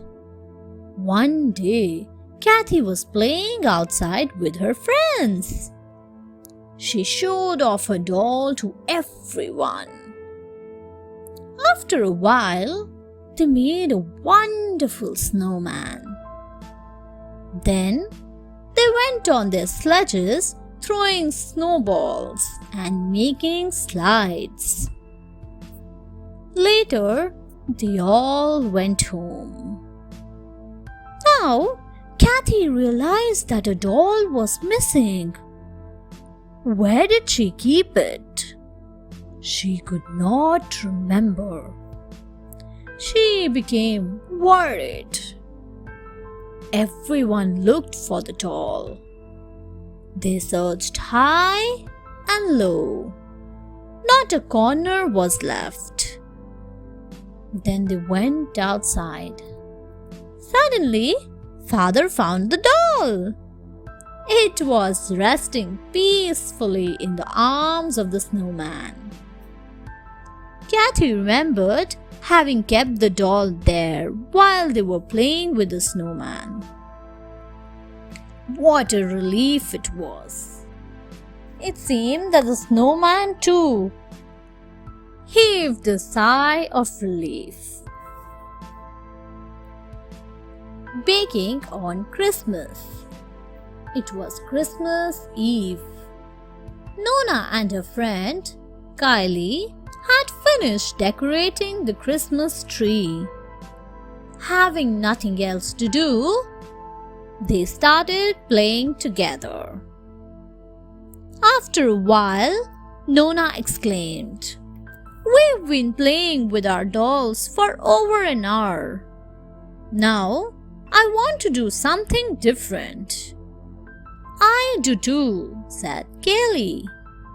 "Let's bake something," said Nona. "That sounds like fun," said Kaylee. "Did I hear you say that you wanted to bake something?" asked Nona's mother. "Yes," said Nona. "Well," said Mother, "I am going to bake some cupcakes. I am sure you could help me." "We would love to help you," said Kaylee. Soon, the three were baking cupcakes. Such a fun time they had. After a while, the cupcakes were ready. Mother put some sprinklers on them. Kaylee got more adventurous. She decided to make cookies. Mother told her the recipe, and the two friends made cookies. It was so much fun. Christmas Spider. A woman was cleaning her house for Christmas. All the spiders fled to escape the broom. On Christmas Eve, the spiders slowly crept down. Oh, what a sight they saw! A beautiful Christmas tree. In their excitement, they darted up the trunk and out along each branch. By the time they had finished climbing, the tree was completely covered with spiders' webs. When Santa Claus came with the gifts, he saw the tree. He smiled to see how happy the spiders were, but he knew how bad the woman would feel if she saw the tree covered with dusty webs. So, he turned the spiders' webs to silver and gold. Now, the Christmas tree sparkled and glistened even more. It was even more beautiful than before. This is why we have tinsel on Christmas trees, and every tree should have a Christmas spider in its branches. A father's gifts. Once, a father had no money. He felt miserable about this. Christmas was coming and he wanted to be able to buy his children something special. He started thinking about what he could give his children. He remembered about a horse that he had as a child. It was a wooden rocking horse. His father had built it for him with his own hands. "This is what I am going to do," said the father to himself. "I am going to build 2 wooden rocking horses, one for each of my children." So, he went to work right away and built each of his child a wooden rocking horse. Christmas morning came. Sister and brother were ecstatic to receive their wooden rocking horses. They knew just by looking at them that their own father had built them with his own hands. That made their Christmas gifts more special than ever. The postman. Christmas was almost there. Mr. Bean, the postman, was very busy delivering letters. On top of that, it was so cold. But he always wore a smile on his face. One day, as he was walking on the icy pavement, he slipped and fell. The doctor admitted him in the hospital as his leg was broken. The doctor said, "You will have to be on rest." So, Mr. Bean had to stay in the hospital. He missed his work. But he was in for a surprise. When everyone heard about his accident, they all wrote him a get well letter. Mr. Bean got very emotional when he read the letters. He realized how much he was loved.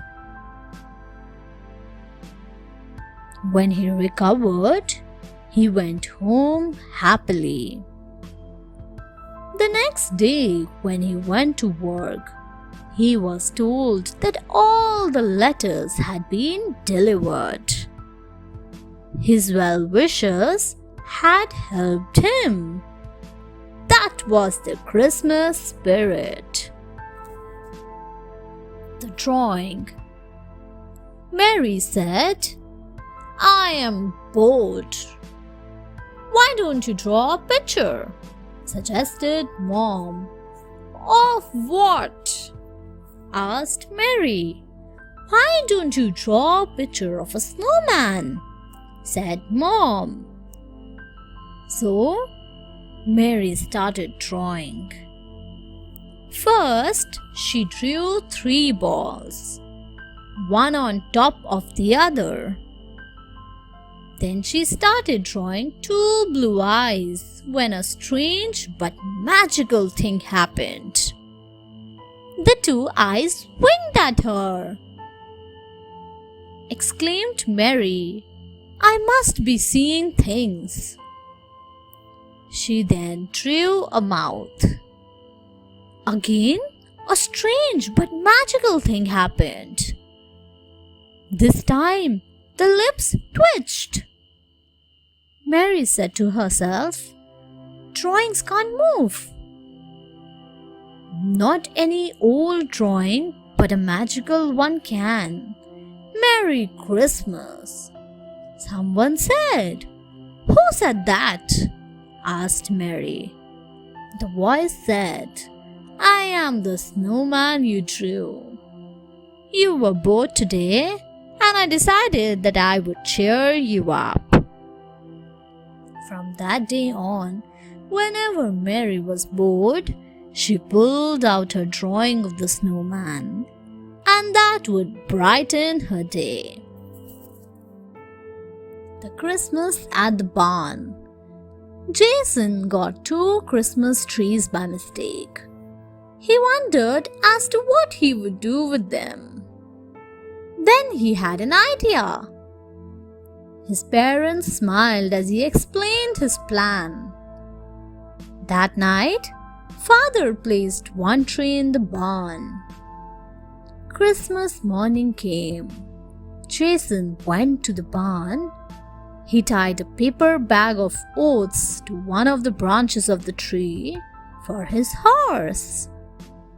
Then he made up several bundles of hay and tied those on the next side of the tree for the cow. Next, he tied a bone to another branch of the tree for his dog. Under the tree, he placed a bowl of milk for Kitty. And before long, each animal had been led to its own Christmas breakfast. It was indeed funny to see them all happy and eating and drinking with such an appetite. And what a noise there was! It sounded as if they were saying, Merry Christmas to all. The Ugly Tree. Once, a big forest had many trees. They were trees like the fir, pine, and several others. They were all happy as Christmas was near. But there was also a crooked tree in the forest.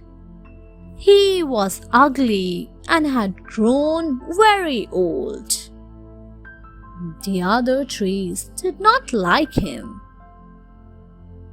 They made fun of him and said, You spoil the beauty of the entire forest.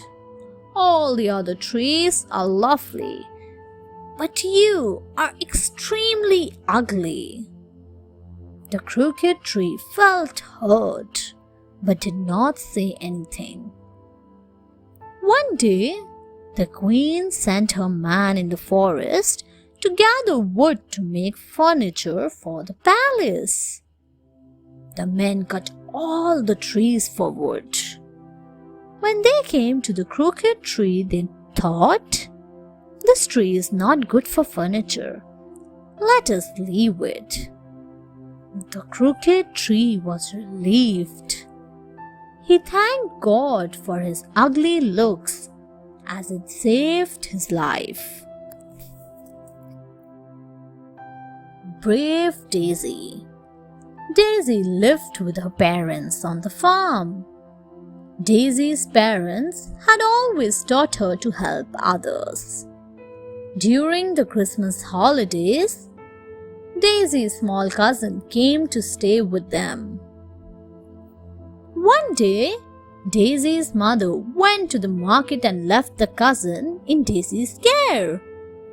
Soon, the cousin fell asleep. Daisy went outside to water the plants. Suddenly, she noticed smoke coming out from the room where her cousin was sleeping. She ran inside. She saw that the carpet had caught fire from the fireplace. Her cousin was sitting scared on the bed and crying. Daisy got scared herself. She wanted to run and save herself. But then she was reminded of her mother's words. One must always help others. She put blankets on the fire to extinguish it. Then she picked her cousin up and ran out. Everyone praised her for quick thinking and bravery. She had saved her cousin's life. Funny Christmas. Once, a family was celebrating Christmas. Mom had the place decorated. Dad had put up the tree. After a huge dinner, the family gathered around the tree as Dad played Santa. All was going well when he spotted a present under the tree. There was only one way to retrieve it: if he could get on his stomach and grab it. Dad crawled underneath the tree. He grabbed the gift. But as he was coming out with gift in hand, he shook the tree. Within minutes, the whole tree came crashing down on top of him. Ornaments flying in all directions. Everyone who had gathered for the occasion was literally screaming with laughter and rolling on the floor. Finally, one of his sons came to his rescue. He lifted the tree. Dad got up all embarrassed. Then he too started laughing. It was the funniest Christmas for the family. The Promise. Once upon a time, there was a fisherman. He never helped anybody in need, for he was very self-centered and haughty. One day, while he was fishing, a storm broke out. His boat was caught in the waves. He tried his best to sail his boat towards the shore, but it was hopeless. Soon, his boat began to fill with water. The fisherman got scared. He did not know what to do. Then he prayed to God, "Please save my life. From now on, I shall help everyone who is in need." Soon, the storm calmed down. The fisherman reached the shore. He was a different man now. He gave a helping hand to anyone who needed his help. He became a religious man. He was thankful that at the time he needed help the most, God had helped him. he kept his part of the promise to God. Being good. It was Christmas Eve. There was hustle and bustle in the Johnsons' house. Everyone was busy doing something or the other. The Johnson family had put up a big Christmas tree in the living room. It was decorated with fir and pine cones and many other things. There was a beautiful star on the top too. The tree sparkled when it was lighted up. In the evening, the Johnson family enjoyed a delicious 6-course dinner. Grace and Bella helped their mother clean up after dinner. Then they hung up their stockings. They went to bed hoping Santa would leave presents for them. Grace and Bella's parents knew that they had been good children all year. After the girls were asleep, they put big presents under the Christmas tree for them. In the morning, Grace and Bella were very happy. They loved the gifts. They decided to be good children next year too. Christmas Robin.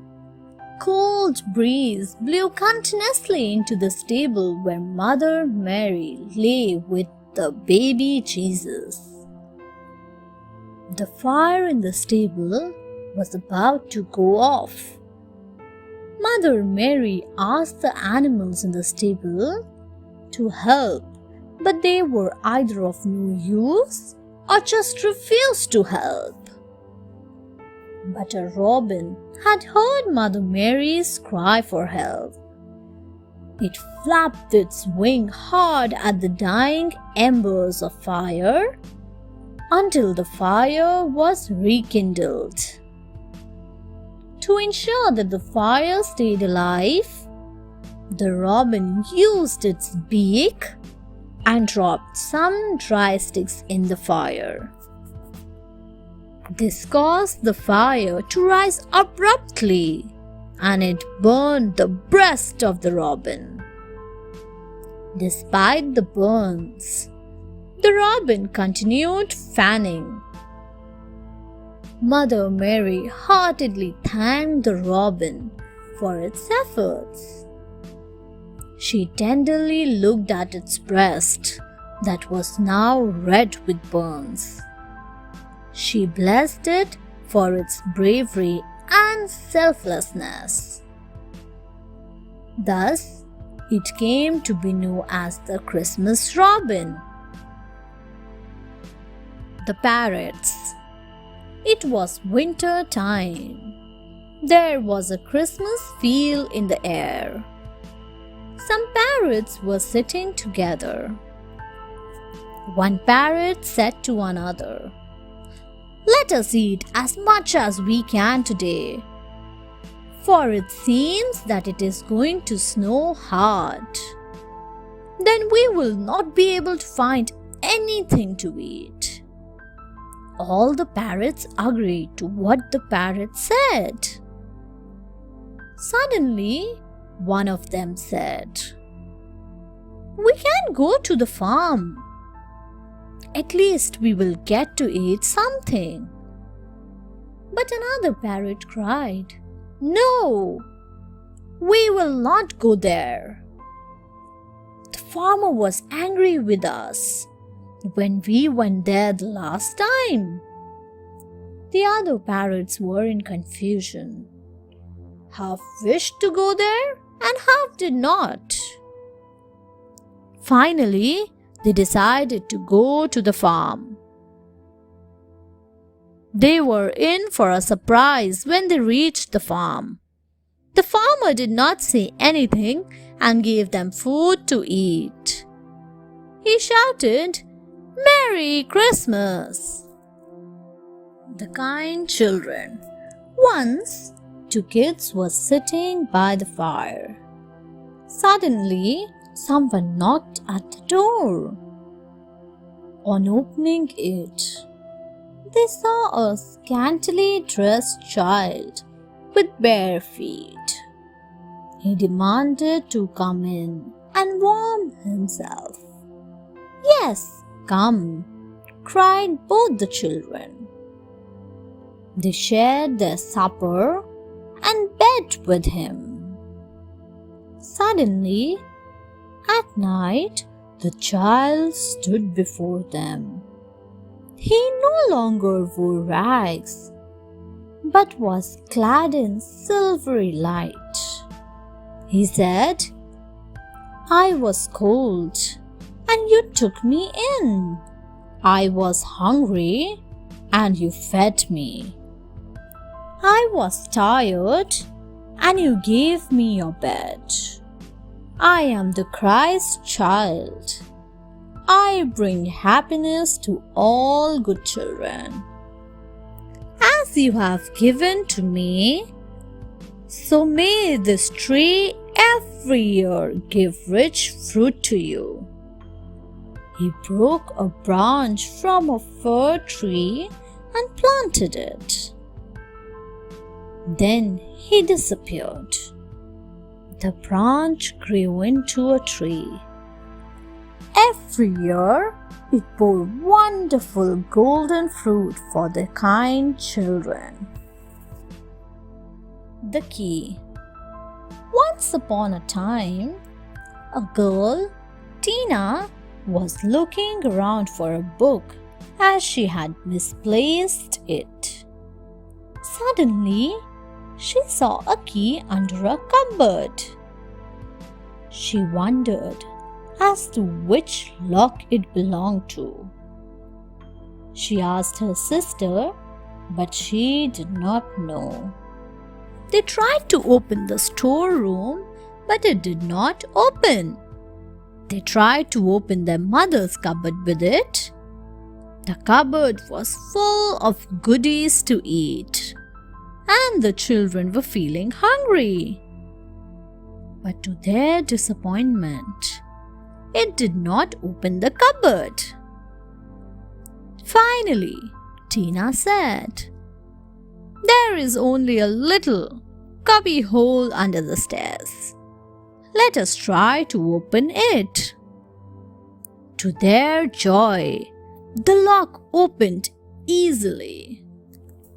They were surprised to find Christmas decorations there. "Let us put them up and give Mother a surprise," cried Tina. So, the children had a fun time putting up the decorations. The Christmas tree looked very beautiful indeed.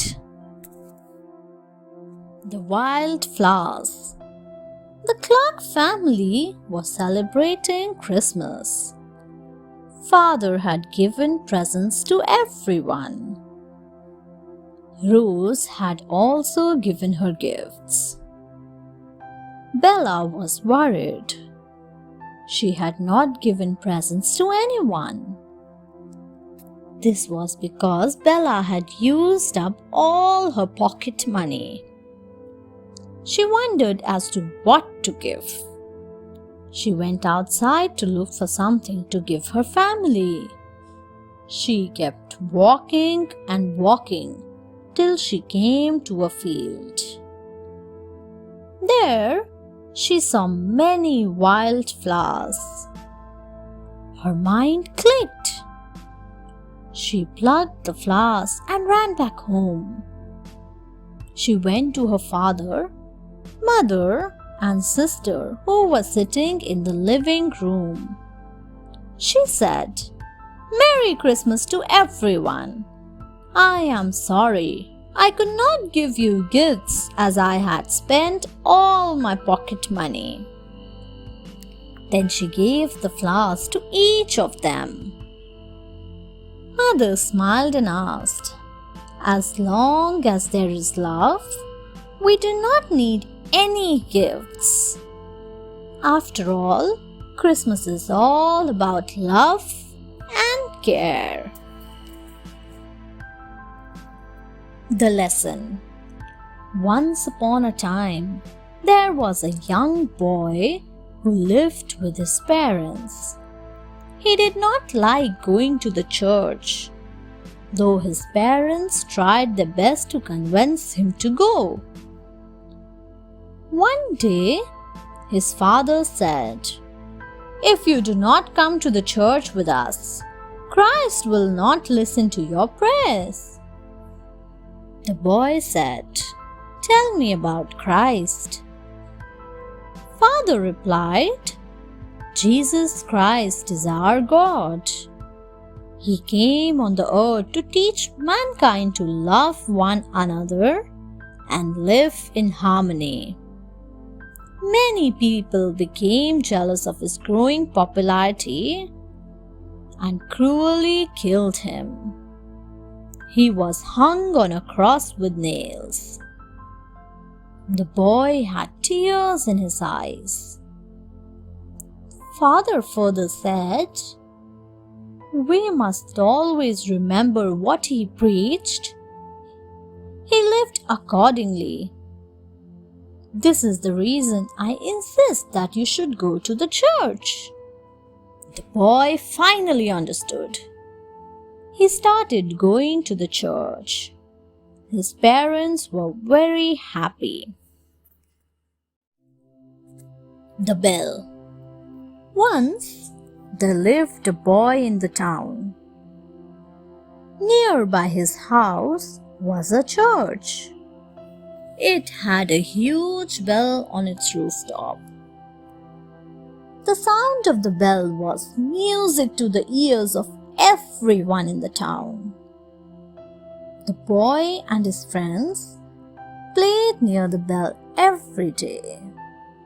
They loved hearing the bell ring. One day, the cord of the bell broke.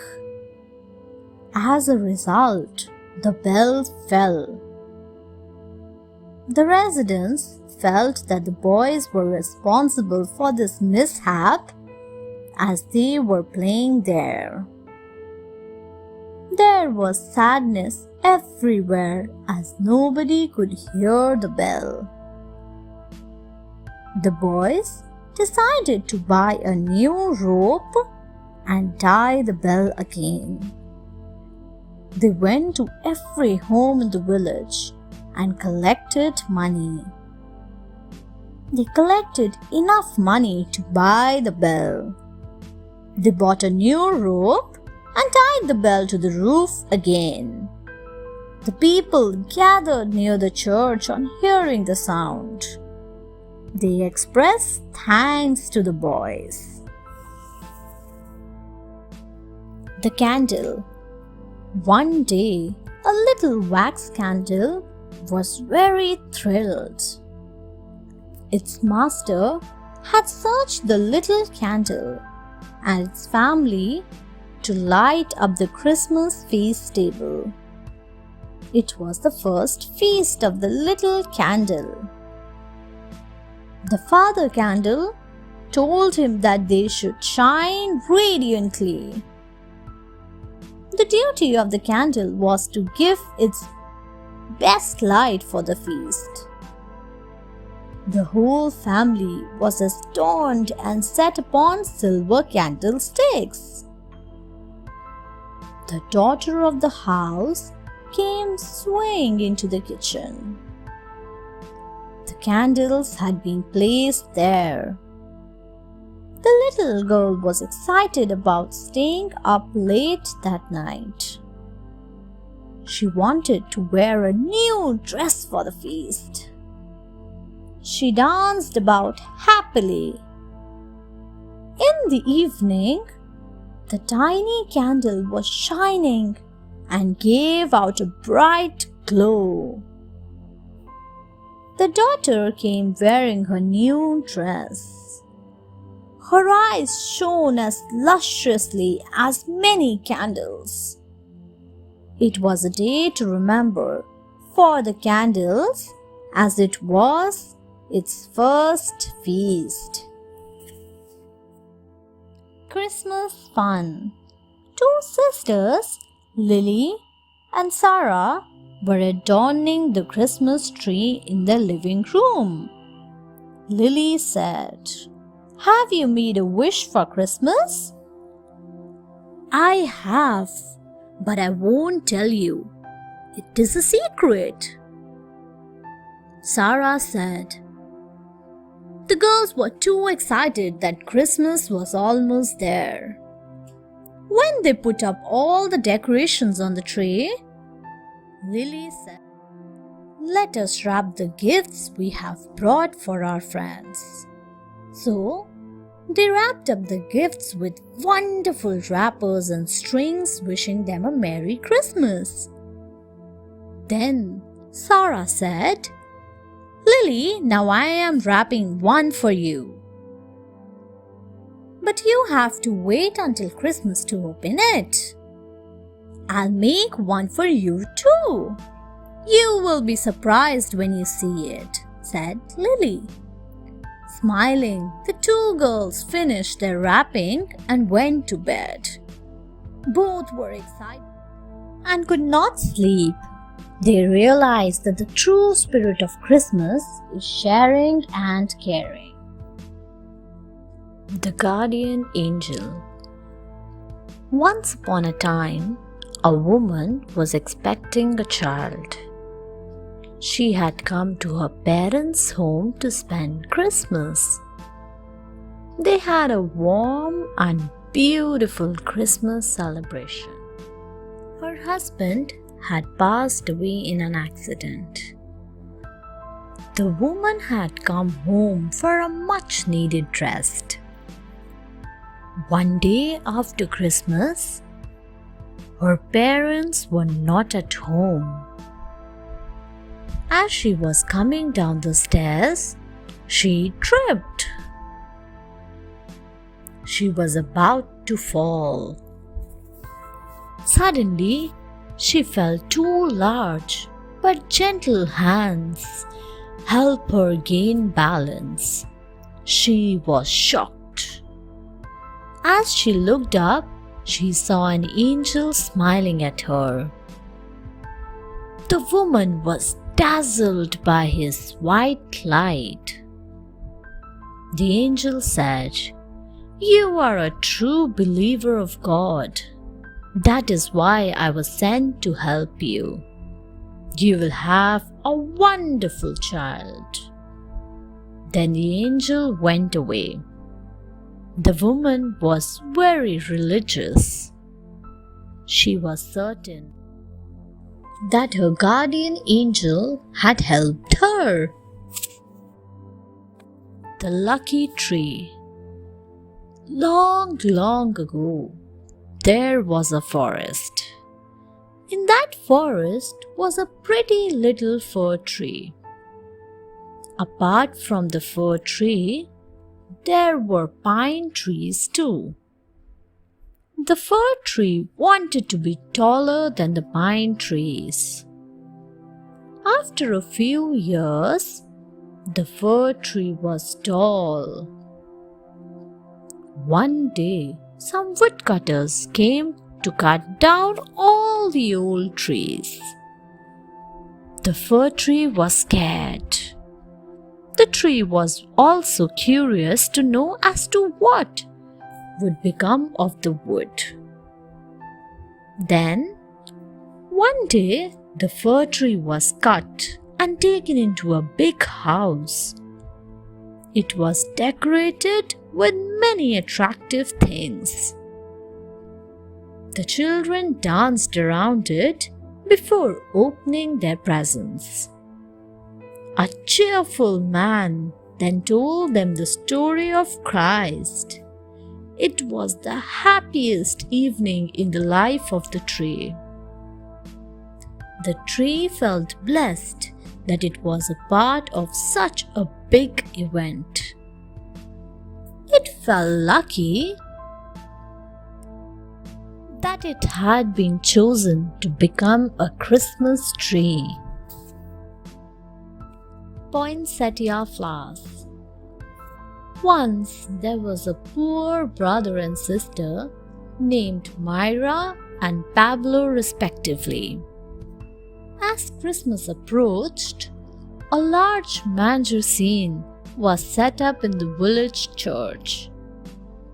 All the children were eager to see the baby Jesus and give him the best present.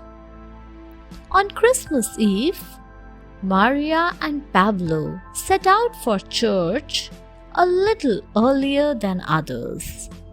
Since they had nothing to give to the child, they thought of plucking some weeds to make a soft bed for the baby Jesus and decorate his crib. While they were still decorating the crib, other children arrived. They made fun of the siblings. Maria and Pablo were almost in tears when a miracle occurred. Suddenly, the weeds burst into bright red petals that looked like stars. They were very beautiful. People realized that a gift of love is deeper to Jesus than the most expensive presents. Since then, poinsettia flowers have become a favorite for Christmas decorations. Good deed for Christmas. Once there was a very kind girl. She loved to help anyone in need. Christmas was on the way. One day, she found some birds trying to find food and water in the chilly weather. The girl felt bad for the birds. She wanted to help them. Thus, she got down to make a bird feeder. First, she put some glue on a plastic bottle. Then, she put some moss on it and let it dry. After that, she put seeds in the bottle. Then, she tied the bottle with its neck facing downwards on a tree. Her bird feeder was ready. The girl went inside her house and watched the bird feeder from there. Soon, many birds came near the feeder. They happily ate the seeds from the feeder. The girl had also kept water near the feeder. It was a wonderful sight to see. The girl had done her good deed for Christmas. The help. It was Christmas Eve. Peggy was going to the church. She was excited. She decided to go through the woods. There was snow everywhere. The trees were capped with snow. It was a wonderful sight. Peggy reached the church. She prayed to the Lord and then decided to go home. She took the same route. Peggy loved the smell of the trees and the flowers. But now it had become dark.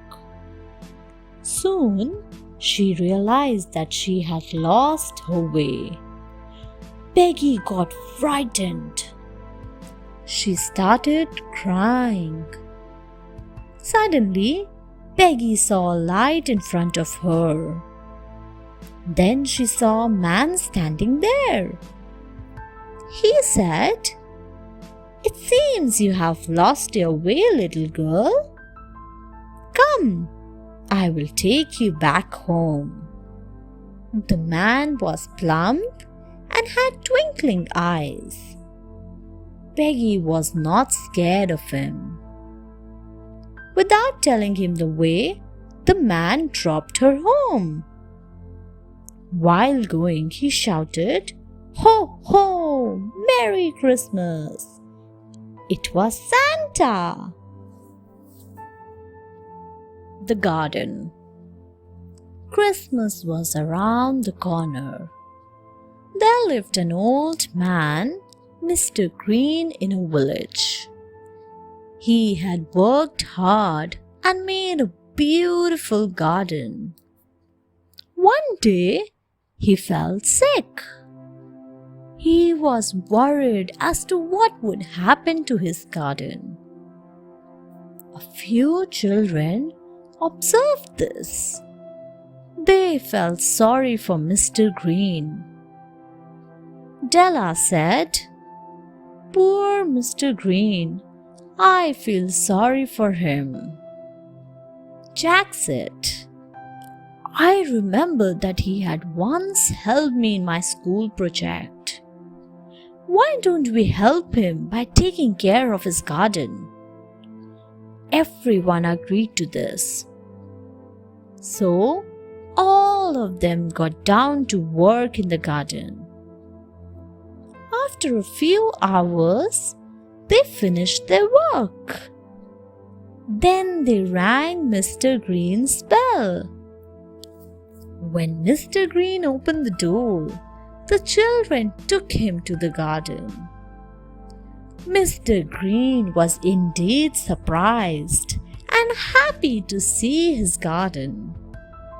The children cried, "Merry Christmas, Mr. Green!" Mr. Green was overwhelmed with this gesture. The miracle. Once, a poor woodcutter was going home. He had cut a tree for Christmas. Suddenly, he got caught in a bad storm. He prayed to God to help him. Suddenly, the cart came to rest. In front of him stood an angel. The angel said, "You were saved because you are a good, kind man. Thank God again, and you will reach home safely." The woodcutter thanked God and reached home safely. But he was in for a surprise when he reached home. His home was well decorated. Inside the house was a Christmas tree as well. His wife and children were dressed in rich clothes. There were lots of goodies to eat. There were many gifts too. The woodcutter told his family about his adventure. They all thanked God for his help. Since then, the woodcutter and his family lived a happy life. It was indeed a Christmas miracle. The special cake. Snow was everywhere. It was Christmas time again. There was excitement everywhere. There was hustle and bustle in the Bell's household. Father brought in the Christmas tree. The children were highly excited. After all, Christmas time was a time to celebrate. They put up the lights. They decorated the tree with lovely articles. There was something which the children always enjoyed very much. On the Christmas Eve, they all wore caps and danced merrily. Father and mother gave special presents to the children. But they too had a surprise in store for them. For when they had given their presents to the children, they got gifts too. The finest part was the Christmas cake. It had been specially ordered by the children. It was in the shape of a home and had a photograph of the whole family in front. The parents loved it immensely. They shouted, "Merry Christmas, children!" Fun Christmas. Donna was looking out of the window on Christmas. It was nice to see the snow falling. She said to Bert, "Look out of the window." Bert was nice and comfortable in his chair, wrapped up in his nice warm blanket. He didn't feel like getting up. "I don't want to get up right now," said Fawn. "I am nice and warm and comfortable." But Donna insisted. So Bert got up and took a look. He had to admit that it was beautiful outside. The ground was covered in snow and big flakes were falling from the sky. Bert said, "It does look so beautiful out there. Let us go and build a snowman." So Donna and Bert went outside and they played in the fresh white snow. Then they had a lot of fun building the snowman. The fun ended with chocolate and marshmallows. What a fantastic way to spend Christmas! The bird house. It was winter time. The feel of Christmas was in the air. Lillian had a post box at her gate. She used to check it every day for post. One day, as she was taking out the post, she saw some birds huddled inside the box. Lillian was delighted to see the birds.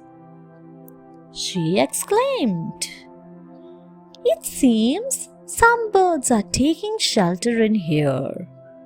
Poor things have nowhere to go in this freezing weather."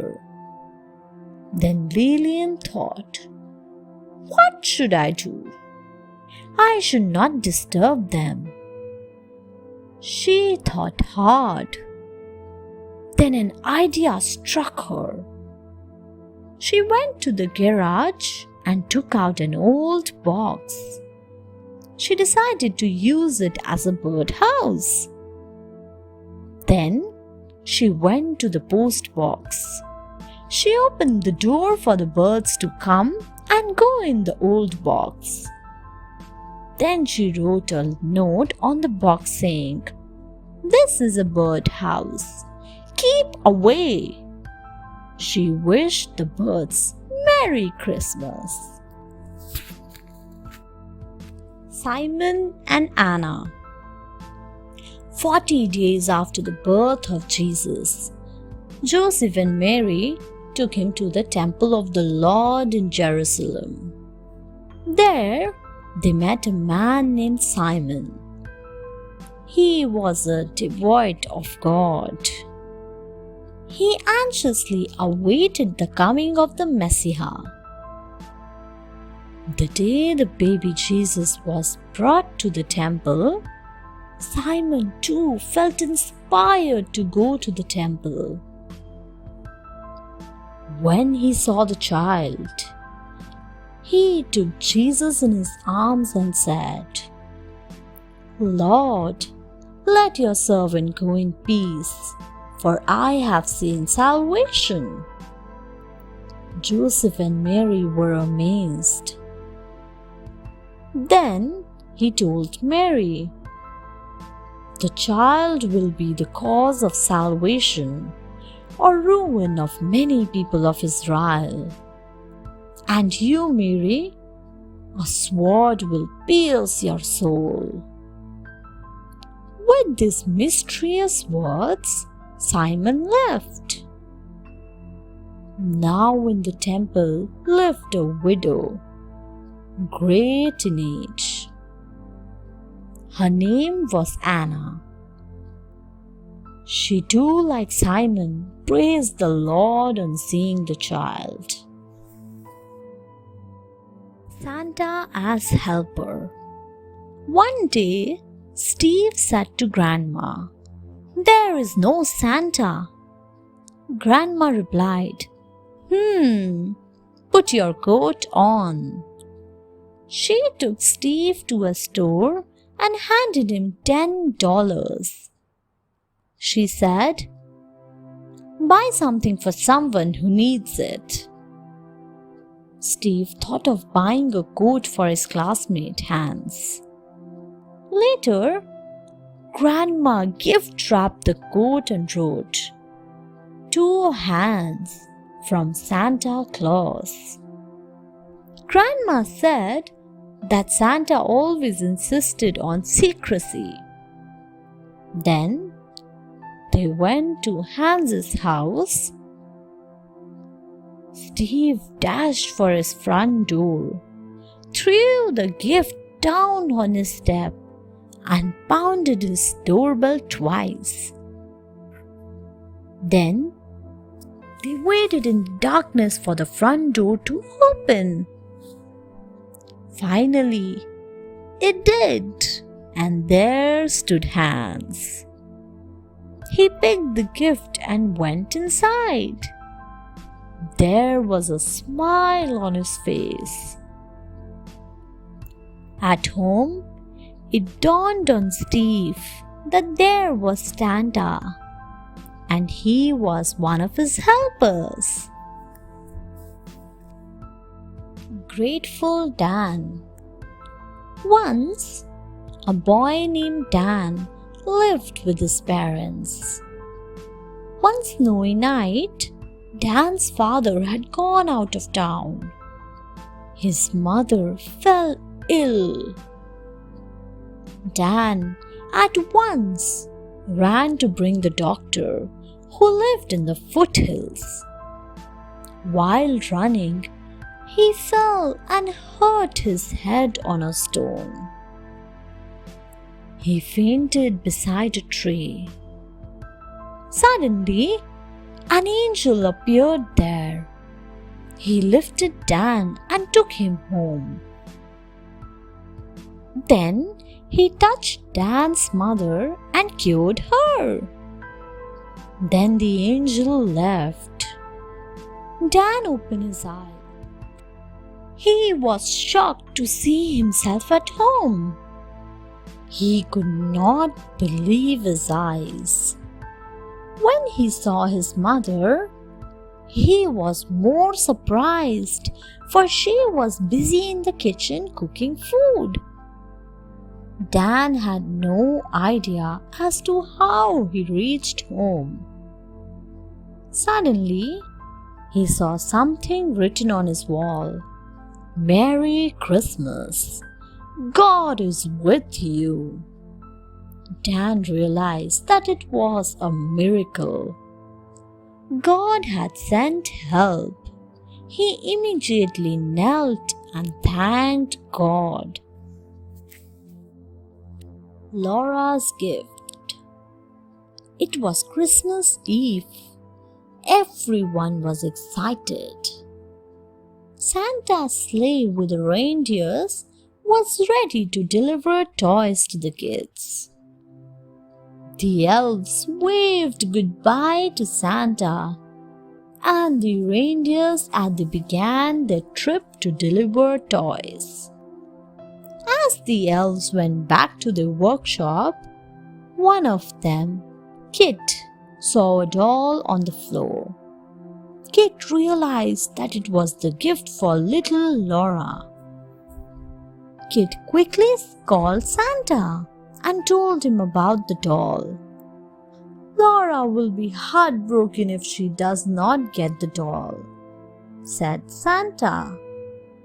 Why don't you meet me at my next stop and bring Laura's doll? So Kit took off his flying reindeer with the doll to meet Santa's sleigh.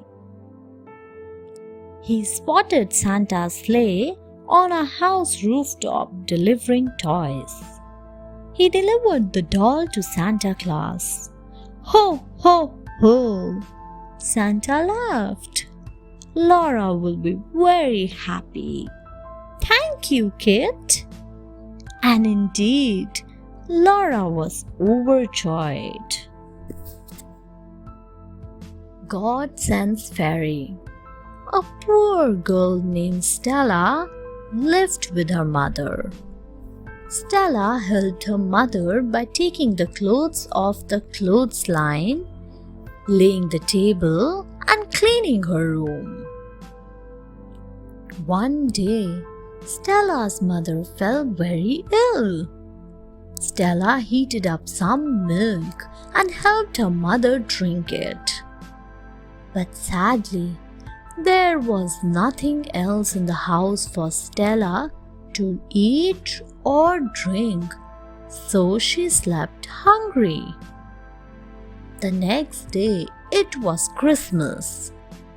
Stella went to the church and prayed, Jesus, please make my mother feel better. Please send your fairy to save my mother. That night, as Stella and her mother slept, God sent his special fairy to bless them. The next morning, Stella saw that her mother was well and healthy. She also found a box full of gold coins on the kitchen table. Now, Stella knew that God had really sent a fairy for her help. She thanked God and also told her mother everything. The singer Pip had a beautiful voice. He was training with a master who encouraged him a lot. Sadly, the master fell ill and died. Pip was heartbroken and stopped singing. Everybody encouraged him to sing, but Pip could not sing. Many months passed. On Christmas, Pip was sitting in his house. Suddenly, a bird started singing. Pip was amazed as the bird sang the tune of his master's favorite song. The bird flew away, and Pip followed it. It reached the garden where Pip and his master practiced. Then the bird turned into an angel. He said, God loves you and has sent me to tell you not to stop singing. A strange feeling came over Pip. He felt as if his master was there with him and urging him to sing. Pip started singing. From that day onwards, he worked hard, improving on his singing. Pip became a successful singer. Saved by the Snowman. Once there was a family. There was a lot of excitement in the house as it was Christmas. The children made a beautiful snowman who stood facing the house. The children played around him all day.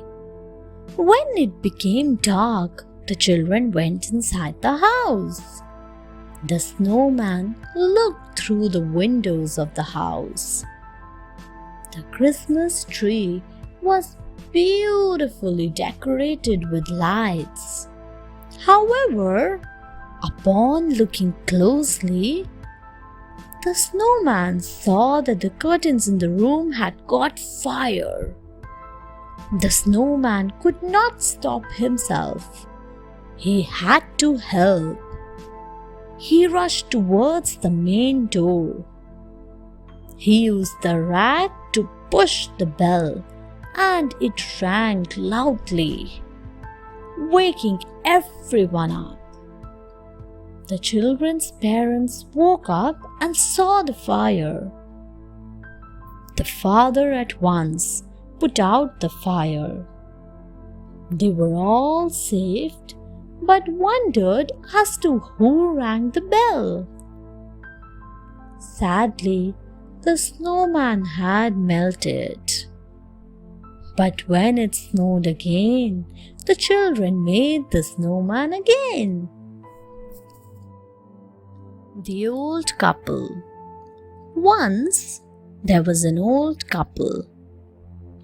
The old man was in poor health, so the woman made cupcakes and sold them in the village market. One day, the woman made the cakes and left for the market as usual. On the way, she stumbled and fell. Her knees got hurt. She could not get up. She cried out in pain. Suddenly, a fairy flying above heard her. She came down and helped the old woman to stand up. Dusting off the dirt from the woman, the fairy touched the woman's wounds, and they were healed at once. The woman was very thankful. She had nothing but her cakes to give in appreciation. So she gave the fairy some cakes. The old woman invited the fairy to come home for Christmas. So, on Christmas, the fairy visited the woman's house. But she came with many fairies. They healed the old man as well. The complaining woman. Once, a poor woman lived alone in a village. The people in the village tried to help her, but she always chased them all away with a stick. She would spend all her time complaining about her life. On Christmas, the woman felt sick. As she lay in bed, she again started complaining. I wish I would die. Suddenly, the woman saw a bright light and heard the voice of an angel. I am here to take you to a giant. He would love to have you for his lunch. Now the woman got scared. She said, Oh no, please spare my life. Please do not kill me. I do not want to die. The fairy laughed and said, Learn to love your life. Stop complaining. You will realize its value only when it is gone. Oh yes, I will never complain again, cried the woman. She had learned her lesson. Good memories. Once, a little girl fell sick on Christmas. She cried, thinking that she was missing out on so many good things by being ill. Her mother gave her a cup of tea made from elder tree blossoms. Suddenly, The blossoms in the teapot turned into a beautiful angel dressed in green leaves and white flowers. The angel told the girl about an old couple who wanted to celebrate their golden wedding anniversary, but had forgotten the date. Soon the girl and the angel were in a beautiful garden with golden flowers. An old man and an old woman were getting married there. The angel said, "This is the old couple. Today is their golden wedding anniversary. They do not remember the date, but they remember the happy times. Good memories are more important than dates." When the girl opened her eyes, she was back in her house. Then on, she was always cheerful. She wished everyone Merry Christmas happily. Beautiful candles. Mrs. Webb lived all alone. She made special candles and sold them. But with age, Mrs. Webb's eyes became weak. She could no longer make candles. Soon, she spent all her money. There was no money left to buy food. One night, just before Mrs. Webb was going to sleep, she heard a noise in the candle room. Curious, she opened the door softly. She was amazed. Mrs. Webb saw many fairy mothers and their fairy children in the candle room.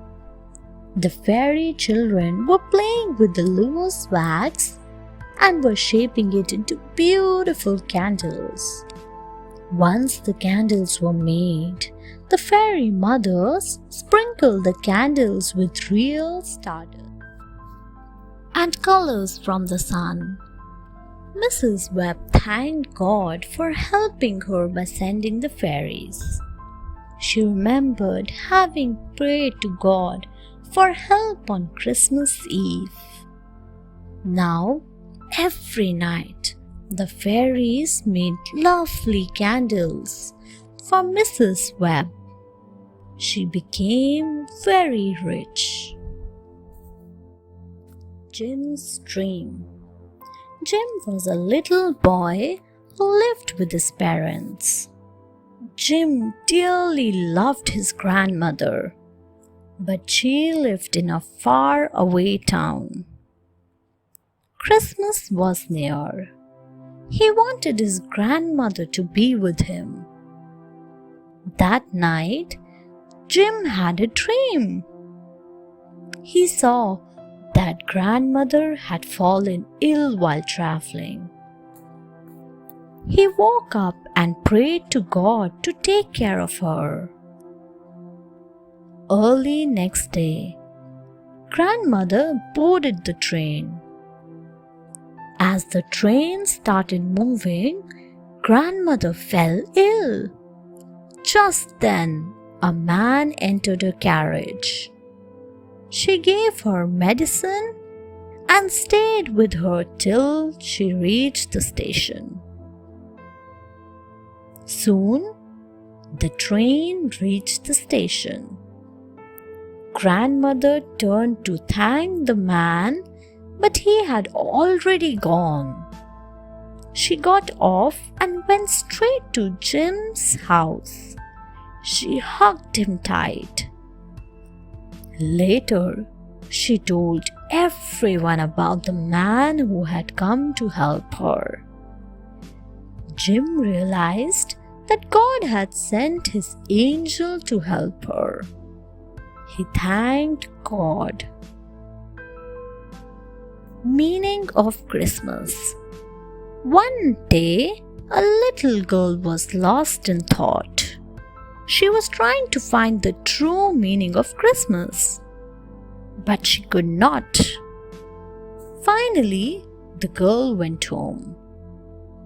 She saw her father sitting in his favorite rocking chair, reading the newspaper. She saw her mother in the kitchen making lunch. As soon as the girl walked in the doorway, she felt love all around her. "You know something?" said the girl to her mother, tears flowing down her face. "I searched high and low today to find the true meaning of Christmas. I think I have found it right here in my own home with you and Father. We love you with all our heart," said Mother. "I love you and Father as well," said the girl. "I do not care that you are my adopted parents. To me, you are the only parents that I have ever known. Merry Christmas, Mother." "Merry Christmas, my dear," cried Mother. Selfish Veronica. Veronica was a pretty little girl, but she was very selfish. She would not let her friends touch her fancy toys or any of her other things. Soon, Veronica's friends became fed up of her. They stopped playing with her. Veronica was very sad. She did not understand why her friends would not talk to her anymore. On Christmas Eve, she waited for her friends, but no one came.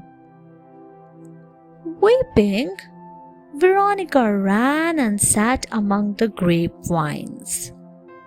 Suddenly, one of the grapes started glowing. It turned into a beautiful angel. The angel said, "Veronica, what will you do with your toys when you do not have friends to share them with? Do not be selfish. Start sharing your things. You will be happier." Then Angel turned back into a grape. Veronica learned her lesson. She went and apologized to her friends. Veronica's friends forgave her and began playing with her again. God's messenger. Once, a boy named George decided to journey around the world to learn the lessons of life. However, he did not have pleasant experiences. People cheated him, and he came home sad, with no hope from life. On Christmas Eve, George met a man named Peter. They started talking and soon became friends. Peter read out Psalms for George and told him that God loved him a lot. Slowly, George started believing in the mercy of God. He understood that God had a good plan for everyone. We should never give up if we face problems. Quite soon, George became a happy young man again. He faced difficulties sometimes, but then he believed that God would help him through them all. Thus, he was always content. However, he could not find his friend Peter again. Then he realized that Peter was an emissary of God and had come specially to help him. The Moonlight Dance. Larry was a young boy. He played with imaginary fairies and elves. He longed to find a real fairy or elf but could not. On Christmas, Larry sat alone in his moonlight garden. The trees swayed in the gentle breeze. Slowly, Larry's eyes wandered to the flower. Suddenly, he saw tiny green lights gleaming near the flower beds. Larry became curious. He hid behind a tree and watched. He was surprised to see that the green lights were elves, glowing in the dark. The elves were talking and laughing excitedly. Larry got excited too, but stood quietly. Soon some fairies arrived and a party began. They were singing, chatting, and laughing. The elves and the fairies danced in the moonlight. When it was midnight, all of them vanished. Larry was happy to finally see real fairies and elves. It was the best Christmas for him, for his wish had come true. The Pixie. It was Christmas, but Lara was very sad. She lived in an orphanage. She had no family. She sadly looked out of the window. Just then, she saw a small pixie peeping in from the window. Lara saw that the pixie was hurt. She brought the first aid kit and bandaged her hand. The pixie thanked Lara. Later, the matron called Lara. She introduced her to a lady and her children. The matron said, "Lara, this is your aunt and these are your sisters." Lara's aunt hugged her and said, "Lara, we have been looking for you for years. Now you will live with us." Lara was very happy. She went to live with them in their house. That night, she had a fantastic Christmas party. As Lara lay down to sleep, she saw the same pixie in her window. The pixie said, "Merry Christmas." Lara smiled and thanked the pixie, for she had brought her happiness. "Why are you sad, Peter?" Peter said sadly. "I want to play with the boys in the park, but I am scared to join them." The angel took Peter there. She dropped some sparkles over the children. Suddenly, many boys came running towards Peter and invited him to join them. They all played till they were tired and had to go home. Now, every day the boys would get together and play. The boys were also very happy to have a new friend. They all liked Peter a lot.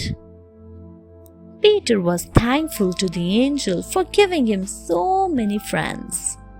He never felt sad again. The friends. Once, a boy named Peter did not have any sisters or brothers to play with. He was very shy, and so he did not have any friends as well. On Christmas Eve, he was sitting alone sadly. Suddenly, an angel appeared before him and asked, "The farm." Two sisters went to the farm to spend their Christmas holidays. Every morning, they woke up with the crowing of cocks. They helped feed the geese, turkeys, ducks, and hens. One day, the owner of the farm was sad. He told the sisters, "Our landlord will take away our land and all our animals, for we have not paid him the dues." The girls felt bad for him. They wanted to help him. At night, they prayed to God to help. A few days later, a man came to the farm. He gave money to the owner, saying, "I had once borrowed this money from your father. I have come to return it." The owner was very happy. He paid the dues and the farm was free of debt. The sisters were very happy for the farm owner. They knew that God had sent help. They celebrated Christmas merrily and joyously. The seeds. Once there lived a poor girl. She had no family. She was very fond of flowers. She had made a small garden in her house. On Christmas, the girl was watering her plants when an elf came there. He said, "I have a Christmas gift for you." He gave her some seeds and went away. The girl thought, "I should sow them soon, so that everyone may enjoy their fruits and flowers." Thus, the girl sowed the seeds by the side of her small hut. She watered them every day and would sing to them. She watched leaves and branches grow on the plants. A few weeks later, plenty of flowers bloomed around her hut. Soon, there were fruits on the plants. As the girl went to pluck them, she saw that they had turned into little jewels. The girl was very happy. She became very rich. She opened an orphanage. Fred sees Santa. "Fred," said Mother, "go to bed. It is almost time for Santa Claus to bring your presents." "I want to stay awake," said Fred. "I want to see him." Mother gave up. Fred waited for Santa. He started feeling sleepy. So he went to the kitchen. He thought about eating Santa's cookies, but then he knew that would not be right.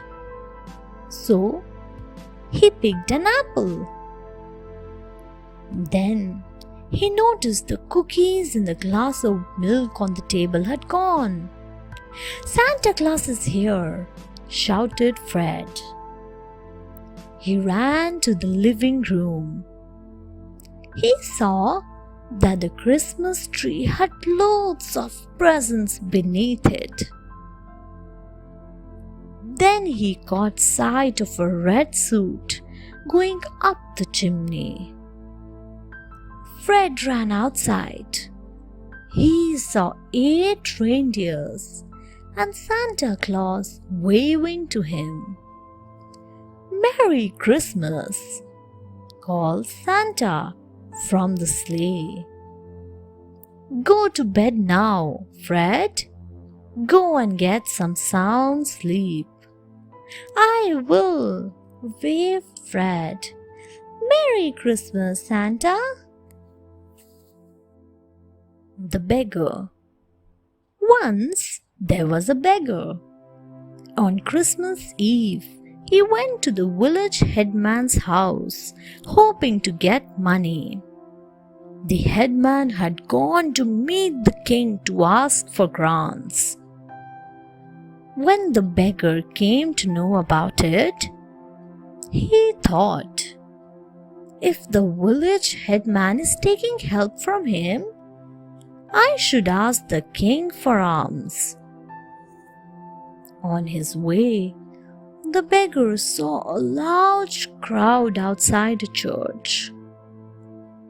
When he inquired, he found that the king was praying to God to keep his treasury full at all the time.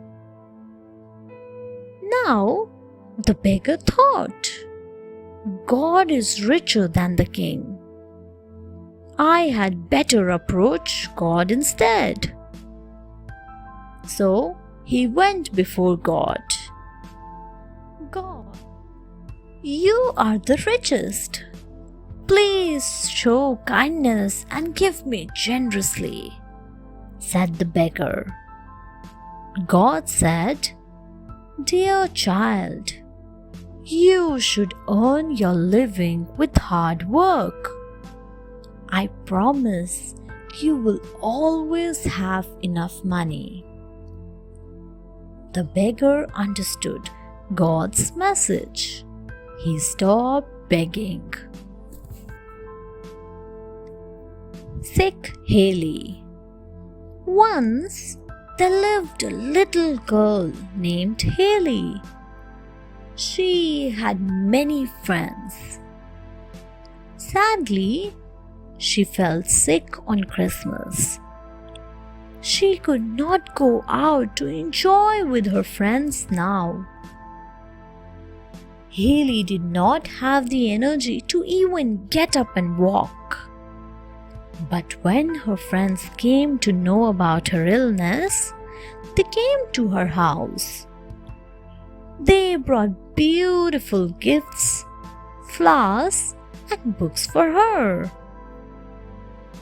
Some of them even sat at her bedside and read out stories to her. They also brought a small Christmas tree for her.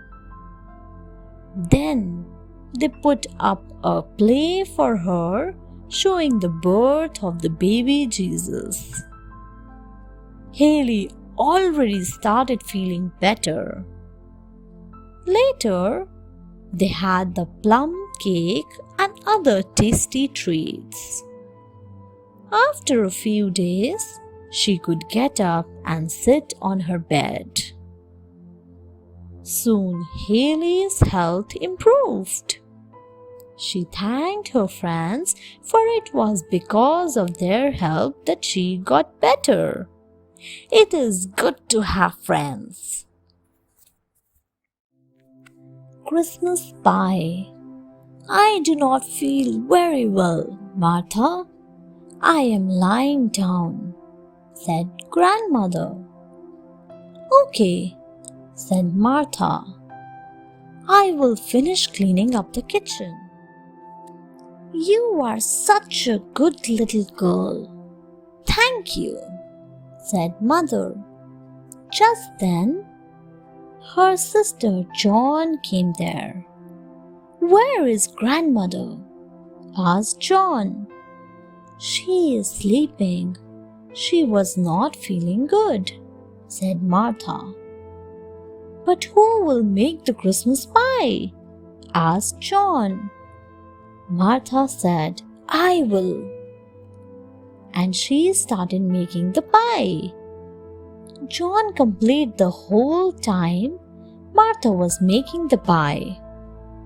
Martha put the pie into the oven. John sat and watched it.